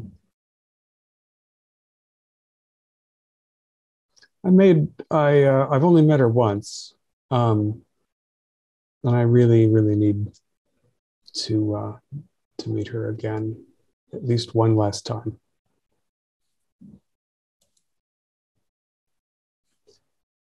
Anyway. Right. And about that time inside, Haley is being shown documents, basically pulled up a filing cabinet, pulled up a file for a regular recurring customer. And the only name that's signed on there, because it's all conducted by the person that basically pays the bills, and therefore everything is in their name when they take out the hire contract, is the name of Isabel Martinez. There is no mention of a Domingo anywhere on the paperwork, because she is the one that pays everything. All right. Does I have a phone number or an address listing? It does not. It doesn't have an address. I think, they would have to have a phone number to be able to get in contact with her. So, you'd have a phone number, but you wouldn't have an address. Okay, so there's a phone number. Or at least rather what you think would be a legitimate address. They'd probably be because you'd have to leave contact details on such forms, you'd get things like care of the Hilton Hotel downtown, etc. Definitely a temporary address, and that hotel changes with each piece of paperwork. Okay. All right. Thank you very much. No problem. You still interested in taking out the Jeep? I don't know. Maybe they do. All right. Well, if you need anything, we'll be in here. And she sits back down and lets you see yourself out. So it's Isabel Martinez. Did we already know that? Yeah, that's the name she uses. Did they use the special pickup service? You'd get that from having read the paperwork. Yeah, they essentially take a vehicle out for one night at a time. They drive it out into the desert, and then each vehicle has a GPS tracker that allows the rental firm to then go out and collect the vehicle from where it is. Is that And the package that she kind of referred to? Okay. Yeah. So Essentially, we know you're going on a one-way trip. We'll collect the vehicle rather than you having to bring it back, but they pay extra for that. And this last trip, was it to 31 degrees, 45 minutes, 48 seconds, etc.? Yes. Yeah. Yeah, Okay. to the same coordinates as listed on the back of the business card. So that's the place where the pictures were probably taken. Yeah. Well, what hour of the day did they take that out? They took it out just before sunset, so they would have left fairly late in the afternoon. And no information on this Domingo fellow. But it's light in the photographs, or is it dark in the photographs? It's dark. It's pretty dark. Oh, No, I they didn't look get like, that. yeah. Okay. I think we have to go to these coordinates. Yeah, of course. I'm afraid, though, that when we get there, all we're going to see is the spot where this happened. You seem to be afraid of a lot of things. I didn't mean fear. I just meant it's going to be a useless trip if it's just the place where this happened. What are we going to find? Something in the dirt? Haley, you saw a number of their rentals. It was always Isabel. And she was always in a different hotel or Was she always going to the same place? Was she always going to the same place? If you plot the coordinates of where the vehicle's picked up on a map, they're within about half a mile of each other every time. It's always in that rough place that they rough go to. area. So that's why we want to see what it is. There's something that's happening there. Okay. Or it's something they're going for or to or someone. We're getting involved in something really dangerous, I'm afraid. But well, I mean, dangerous enough for Tom to run for his life and then disappear. If he's hiding from you, he must be terrified. I had a pet theory that he had cracked up and somehow not faked that photograph, but arranged it. Oh, look, he came to my apartment. What was the thing? He broke into my apartment. He told me this story. He showed me the photo. Well, he didn't show me the photographs right away. He fell asleep. And I took the photographs and I went straight to the lab to have them checked out. And they were legitimate. I mean, they said there's no way you can fake certain points in the photograph. And when I came home, he was gone. Did he lock your apartment before he left? That's a good question. Was my apartment locked when I got there? Was it wide open? When you got back and found what had happened there? Right. Yes, it would have been locked. Okay. Yeah. Anthony, do you think would you mind showing the Rubios the picture from Consuela's place? He's stunned silent. Sorry, I had it on mute. It was loud outside. Yeah, I don't mind, but they're probably just going to think it's more trick photography. I get the feeling they don't like me as it is, but yeah. Are we outside the rental place, I assume? Yeah. So I'll pop open the laptop and show them the series of pictures from the apartment, and then it just goes from the blood stain to the and then it goes to my shadow with these demonic eyes on it. Mm-hmm. Showing us that? I believe so.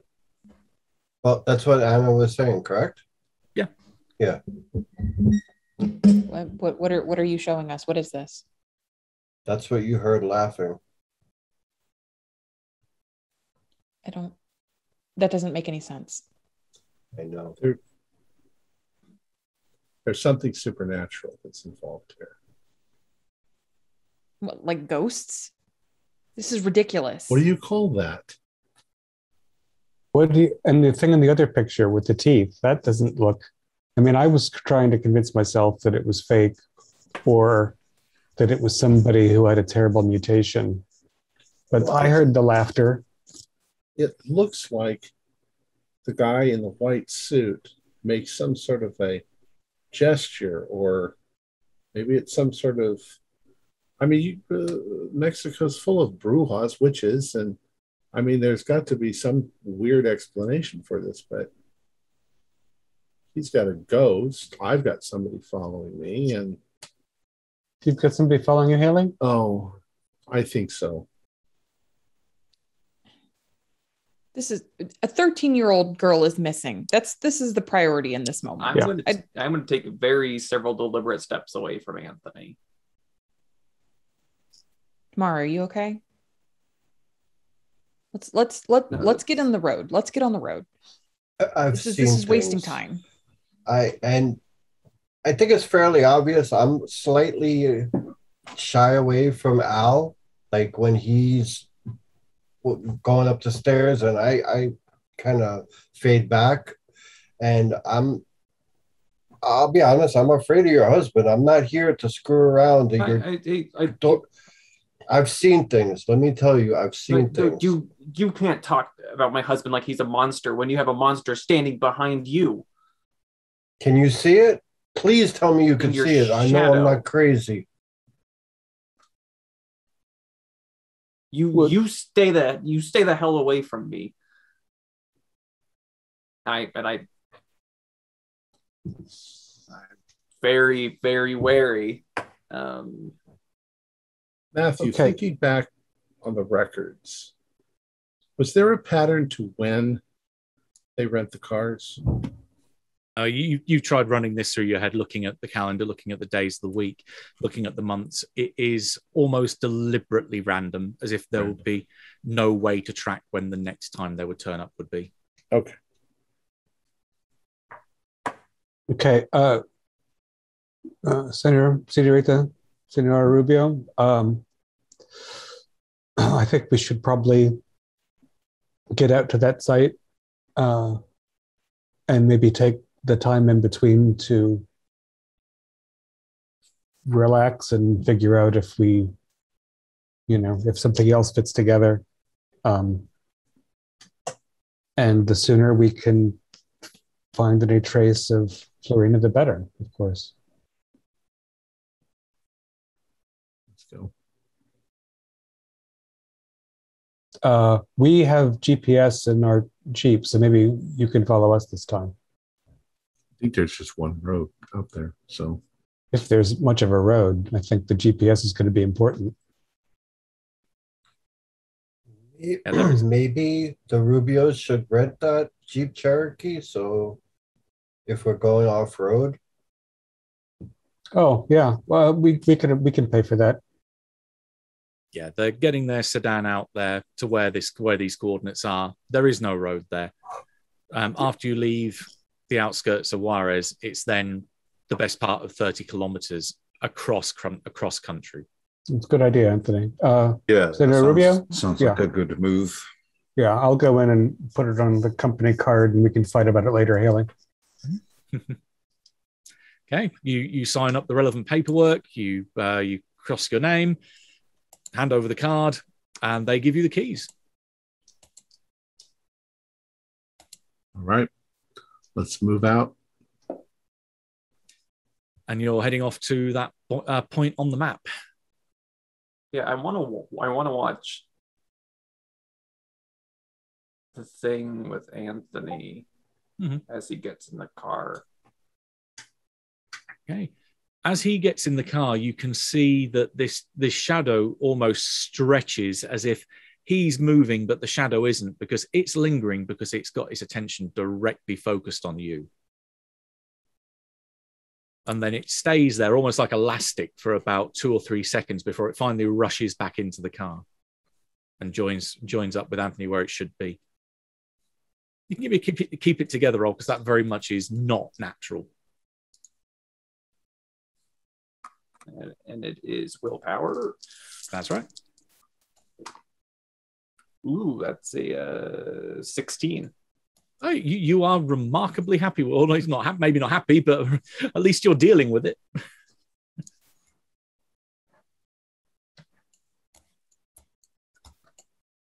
All right. Well, yeah, you are sure that is something sentient. That is not some trick of the light. There is something where his shadow should be. But it's in a different car now, so not an immediate problem. Right, and you then start heading out towards the west, leaving the lights of downtown behind you, passing back through the residential shanty town, at least the slums and the outskirts, and then the very bumpy ride cross-country begins. You pass over a couple of roads on the way there that go north-south, that head towards the border, and then roads that would skirt along it and then back into Juarez. But you're not following any dirt track or any road in the true sense of the word, that you are going cross-country. So it's bumpy, it's slow going at times because it's not completely flat. There is undulating territory here. You're going slow enough that because you've got the beam of the headlights in front of you to make sure you don't run into a pothole or you get stuck on a rock or anything like that. So it does take probably a couple of hours to go a relatively short distance. But then when you find your little GPS pings to say that you arrived at your intended destination, you find yourselves in this small, almost like a crater, that it's flat in the middle and then it rises up on almost all sides. And towards the north, there's a break in the hills, and you can see that there are tire tracks leading further north towards the border. So we're going to wait for the Rubios, of course, to stop, and we're going to watch the dust settle. I think those tracks lead. Yeah. How old do you think those are? Has it rained? Out here?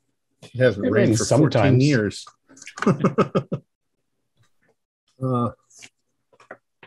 No, this time of year it's too hot. It doesn't rain. And this, they could and be these a are week old. similar to our tracks, right?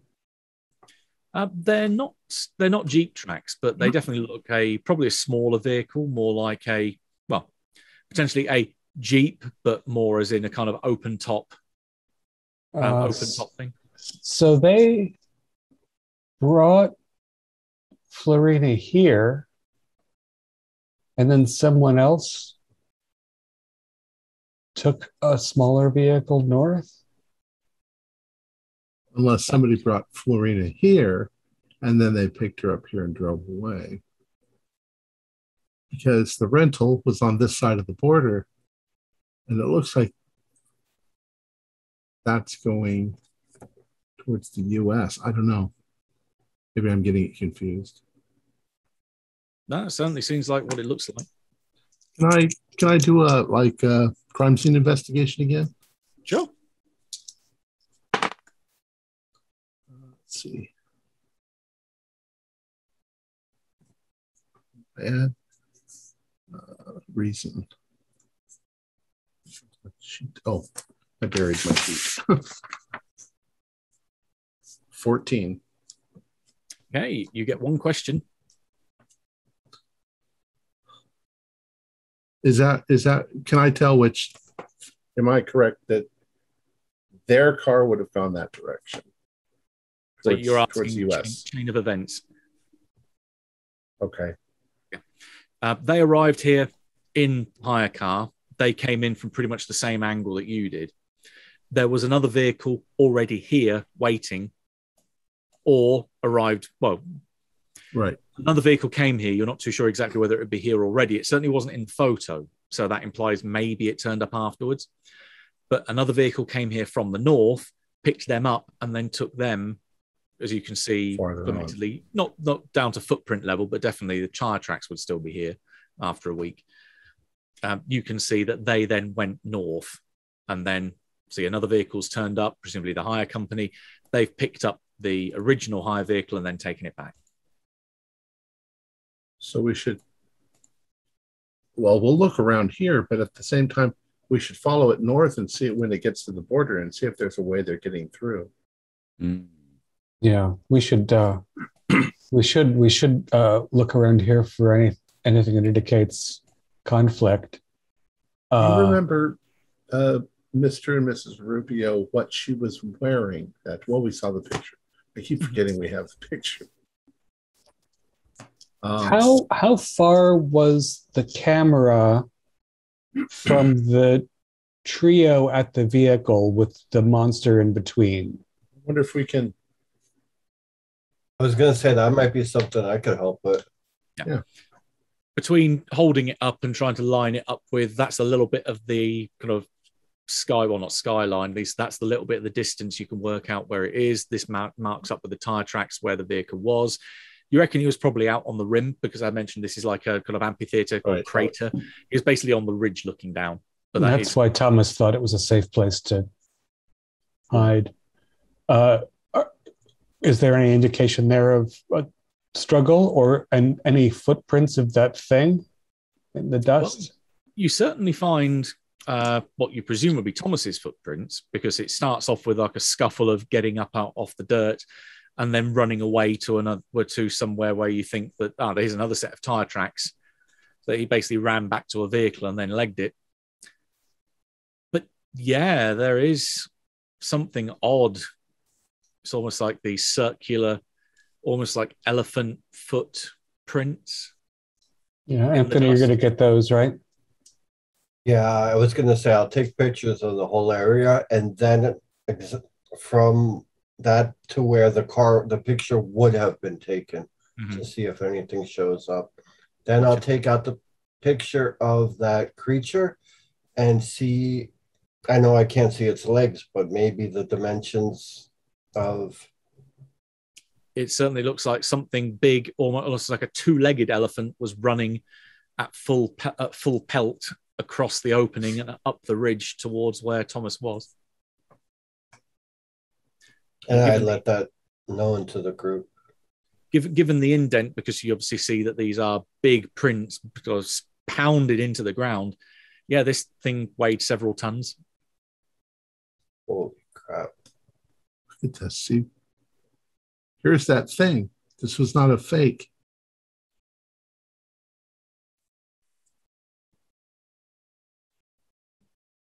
What are we dealing with here? I'm sorry. You don't seem as surprised by this as I would expect. Who? The Rubios. Oh. We've got bigger concerns, to be honest. Well, yes, and we're going to follow those tracks, but you're not surprised by this? And I am. I don't know what to make of this. This is strange. But I'm taking in a lot of information. Mr. Harper here is telling me his shadows have eyes, and you've shown me this deformed man in a photograph, and now this. I don't. Well, and apparently Tamara doesn't have to see the photograph to see the shadow. What else do you see, Tamara, that isn't obvious to us?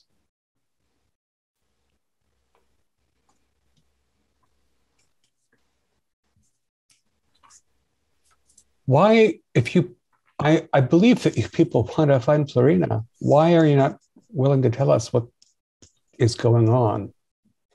What makes you think that we know what's going on? As I say, you don't seem surprised by this. This whole meeting was set up so that you could help us find answers. From our perspective, it was set up so that you could help us find answers. Yeah, we're looking for our daughter. We're not interested in going on a safari in the desert.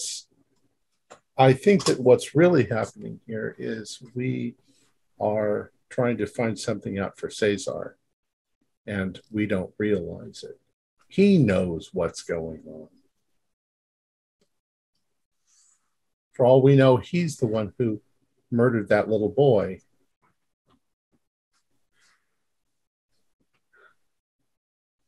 Don't talk about things you know nothing about. Well, why don't you inform us, and then we will be less ignorant.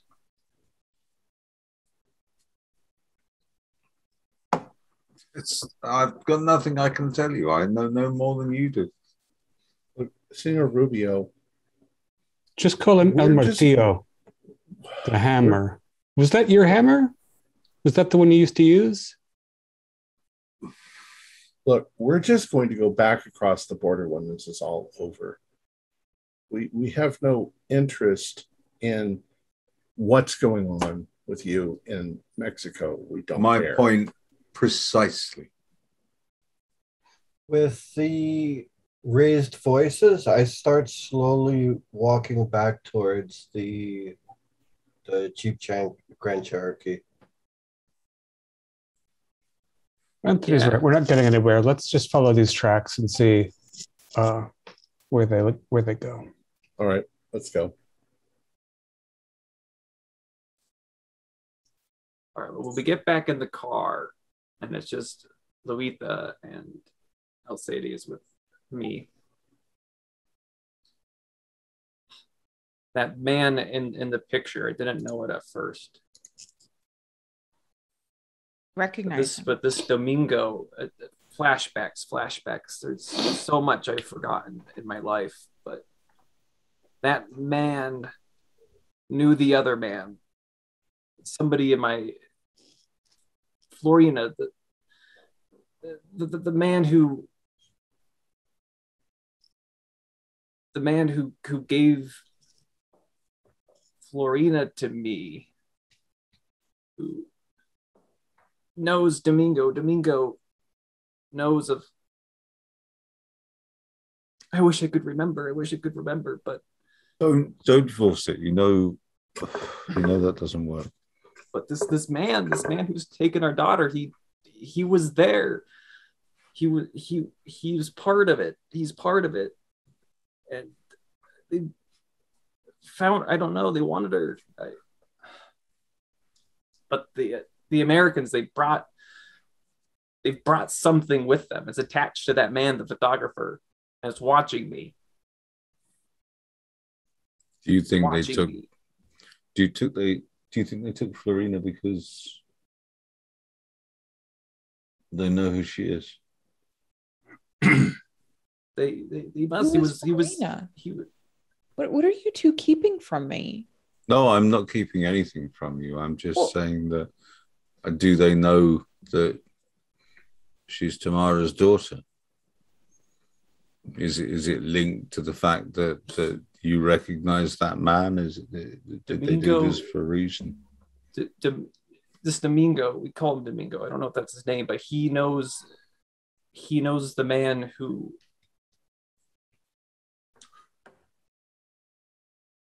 He knows the man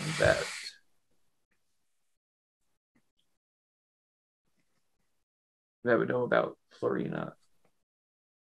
In that briefest moment, as you're thinking back to that kind of big black hole in your memory, there's just this flash for a second of you remember being completely surrounded by flame, burning away your clothes, and then it's gone.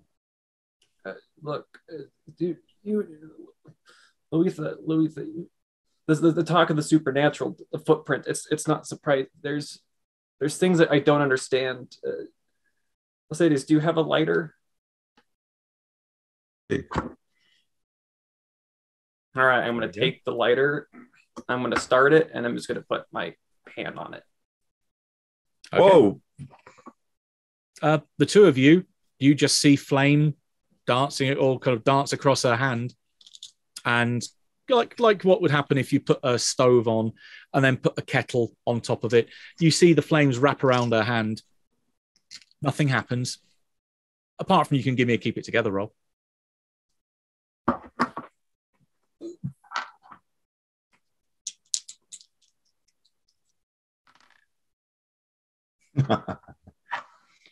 Four.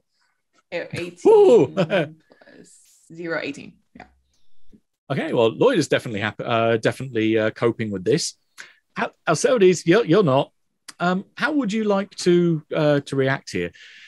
Is this something that you think the strain's going to be something too big for you to handle, or are you just going to almost go curl up in a ball and just deny everything that's happening? I'm going to slam on the brakes and furiously attempt to wrestle the lighter from Tamara. Okay, yep, you turn around and start trying to grab it away from her. Who's driving in the American car? Ava likes to drive. Okay, would you like to give me an act under pressure roll? See if you rear end them as they just stop dead in the tracks in front of you. Well, weren't we leading?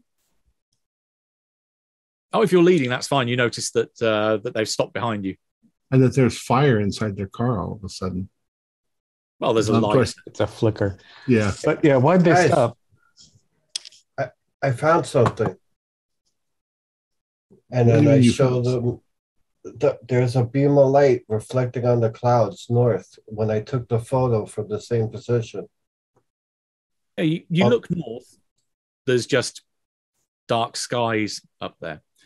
But when Anthony turns his camera around with the viewfinder, or the display on it, you can see it's almost like seeing a rock concert from a far distance. That somewhere off in the distance to the north, there's a blue light that's been reflected from the bottom of the clouds, as if there's some enormous source of light somewhere far over the horizon. That's weird atmospheric effect. Is that camera set for like UV or something? Because I only see it on your screen. There's a lot of things that only show up on my camera.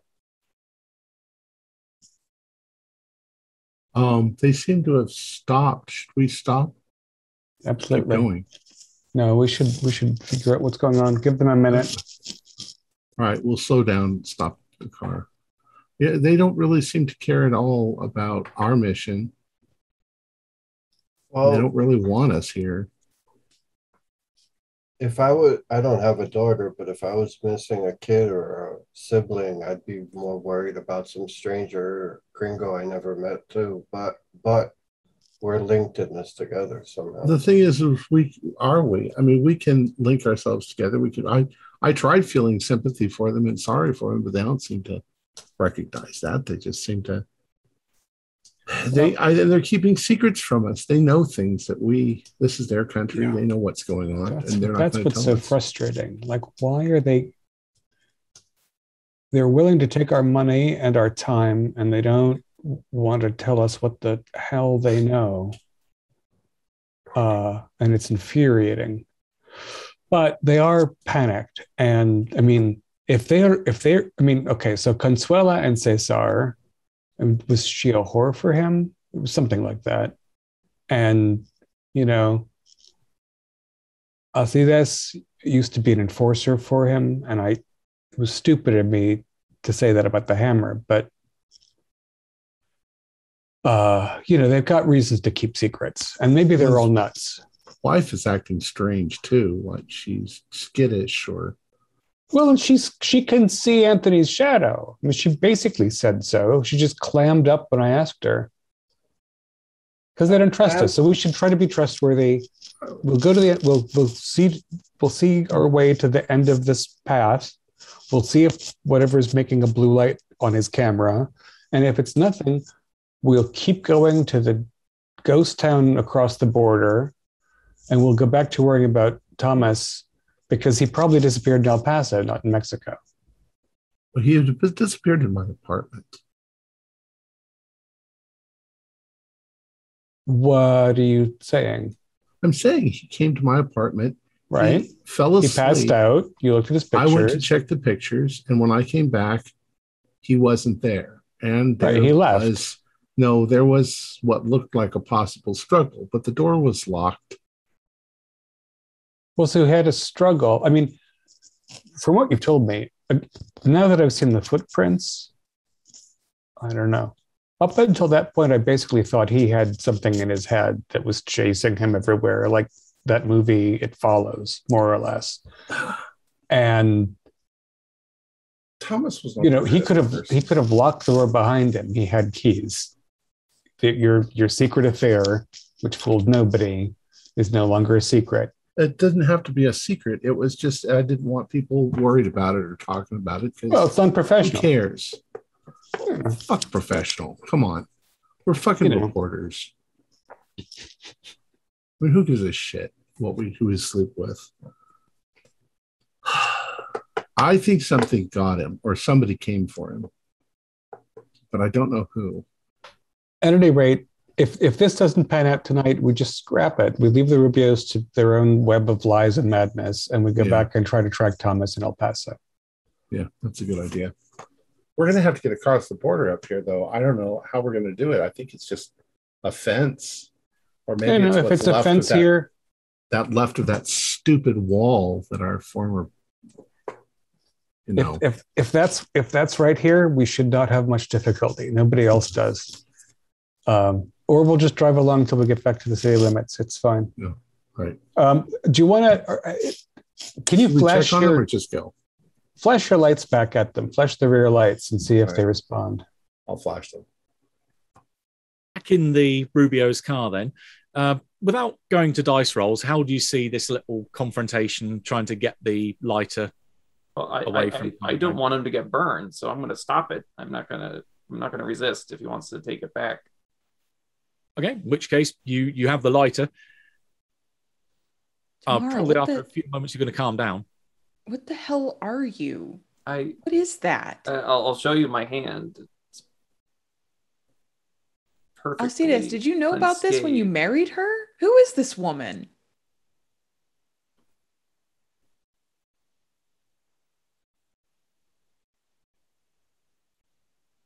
And so we're all keeping secrets now. Very well then. No, we're not keeping. It's not that we're keeping a secret from you. It's just that we don't know. We've never known.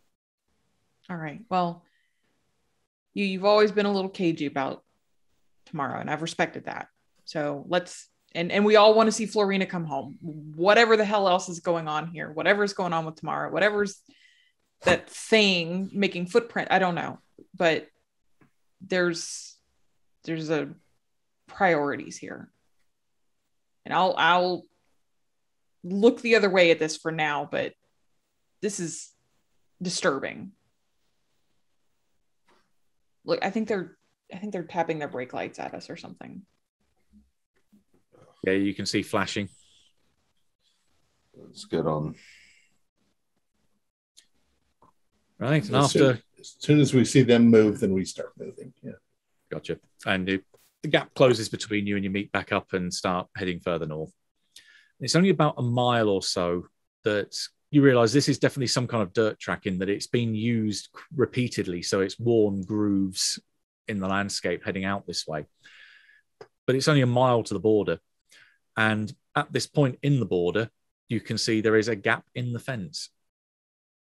And it's about in a gap in the chain link, but it is about wide enough that you could get a car through there. Okay. No trench or anything. Nothing. How's your blue light, Anthony? Yeah. I checked the camera. Okay, yeah, you're getting closer to it. In fact, you can you've almost got some kind of line that's kind of a dark silhouette against the skyline in that direction. Yeah, look. Could this be that little town, Nunio, or whatever it was called? Noria or something. Yeah. Ghost town. All right. Let's trudge on. Yep. You continue on forwards, crossing over the border. There's nothing here to stop you doing so. I mean, large parts of the border, there's not even fence. So you keep going further forward, and it's very much the same kind of territory. It's still just dust and dirt and desert that starts heading further north. You can see off in the distance that there are hills starting to rise far, far, far off to the north, silhouetted against the night sky. I mean, there's a full moon, so at least there's a little bit of light that occasionally pokes out between the clouds, so you can see where you're heading. And after not too long a distance, because it's only, say, another mile, you come to the outskirts of what was once this little, well, not even a village, that's too much of a grand term for it, this almost hamlet called Noria. You pass onto what seems to be an even more formalized dirt track where there's more traffic that's gone north and south. And you're passing by what look to be the remains of basements, that you can see the outline of foundations of houses, water pumps, and the remains of some kind of settlement here. These buildings were quite far apart, but you can see up ahead, as there are lights along the front of it, what looks like a diner. Diner and gas station combination. So it's got the flat roof at the front of it with the couple of gas pumps. And as you pass by it to come round to the front, or at least get close enough to it, you can see that there's a big wall at the back of it where you can see what also looks like a little chicken farm, that there's various coops and runs set back there, chickens making noises and kind of flapping around as they run back into the safety of their little nests. And in the light from your headlights, you can see there is a bit of a mural behind there, which depicts quite a nice little idyllic scene. You've got some mules there, falcons flying in the sky, little rabbits dancing around on the floor, and then obviously the chickens with the little coop here, and little kids throwing them what look to be seeds or corn. And yeah, otherwise you see there's definitely a few cars out the front of the gas station or the front of the diner. Is Anthony still taking photos? Yes. Okay. In which case, I'll give you the description and then we'll see how you react to it. When you realize that this building here is definitely the source of this light that you've seen reflected off the bottom of the clouds, as when you scan around and start taking photos in a panorama, that this building is a tower that's made of glass and steel and stone that rises up through the clouds above you and is glowing like a beacon on all sides, this blue light, this cold blue lifeless light that shoots out of some windows. Some are black, some are completely dark, others are lit, and it's this which is reflecting off the sky above, the cloudy skies above you. But the tower continues through the clouds and goes up and up until it finally goes out of sight. Keep it together roll? If you want to, yeah. I think so at this point. Yeah, this is a mega structure unlike any you've seen. 9 and 2, and what's the willpower?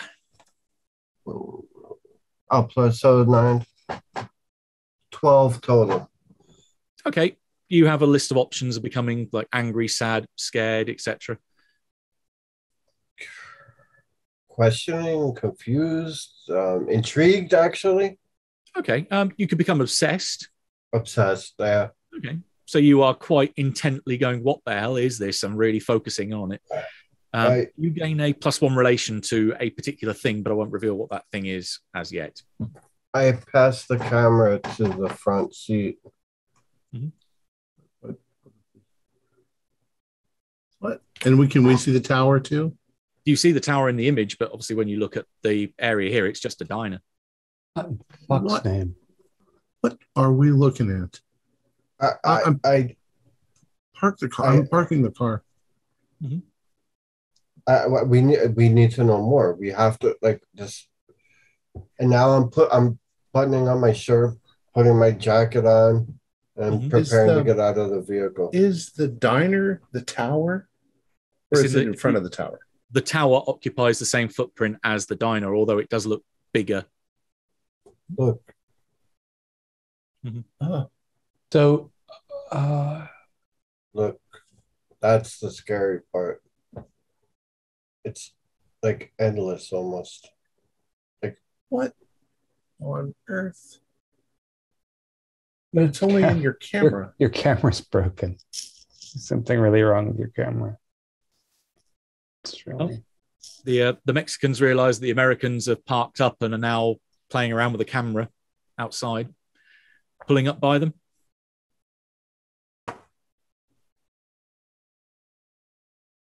So You're not going to believe what are it. you all doing? What's going on? show them the I camera. don't let go of the camera, but I hold it to show them. Look at the view. This is a digital camera? Yeah. By the way, do we have to do to keep it together? If you feel like it's something that might disturb you, then by all means. Can you pan up and down? What, is it happening live, or is it only happening when there's a shot? It's only when the photo's taken and then it's saved. Taken. Yeah, it's only still. Your camera takes a lot of odd pictures, Mr. Harper. Yeah. Your niece sees a lot of odd things too, Senora. Mara, can you see anything up there? There's plenty of cloud.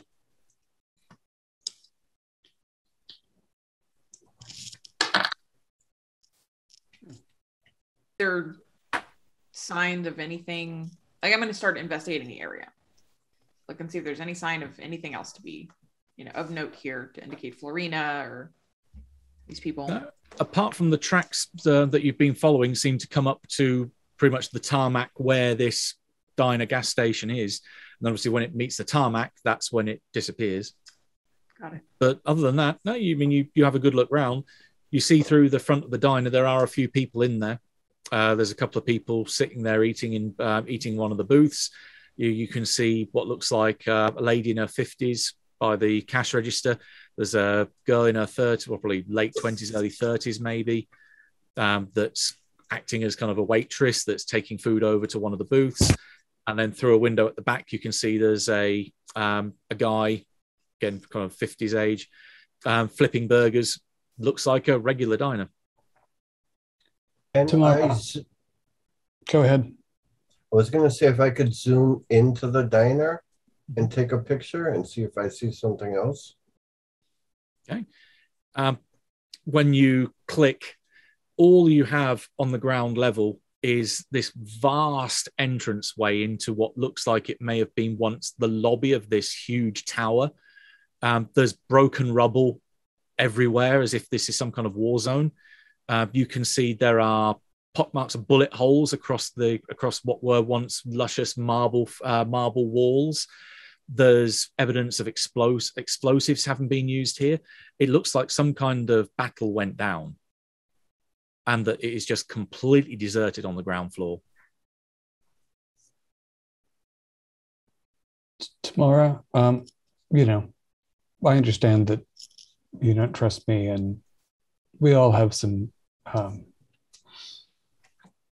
We're all processing a lot of things, as Lyda said. Does everyone in there look wholesome to you? Do you see any more shadows or anything? Because one of these things isn't real.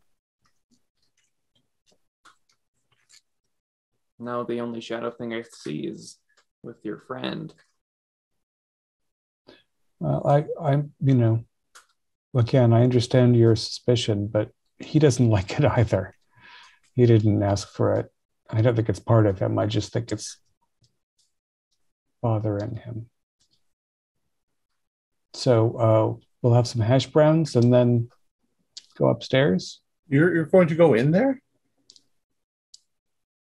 It's where everything leads. We know from the tracks as they converge that the reason that the coordinates you got from the rental place is because they always met in a slightly different area but they always came through the same hole in the fence, and they're always driving straight to this place. And this is, it's a conduit. They're taking things and people, and they're bringing them to this Power. Well, wherever Floriana is, we have to go inside to find her. So I'm going to go inside. Okay. And as you walk up towards the entrance to the diner, that is where we're going to bring the curtain down for this week. Our players included Holly Buteau, Morgan Llewellyn, Mick Swan, Jason Melichok, David Gasway, and myself, with Matthew Sanderson as the gamekeeper. We have a Discord server where you can chat with other members, you can set up private games, you can learn the finer arts of gameplay and game mastering. We provide audio-only versions of our shows, free for you to download from Podbean or iTunes. If you'd like to help support our show, please visit our Patreon account. Just $1 a month helps us a lot. Like, share, and subscribe to our channel, and punch the bell icon for updates on our latest shows. And leave us some comments. We enjoy reading them and answering any questions you might have. This is Tom Rayleigh, together with all the members of our gaming club, inviting you to journey with us once again into the darkness for another adventure into the weird world of KULT, the Divinity Lost, and other strange role-playing games. Until next time, good luck and good gaming.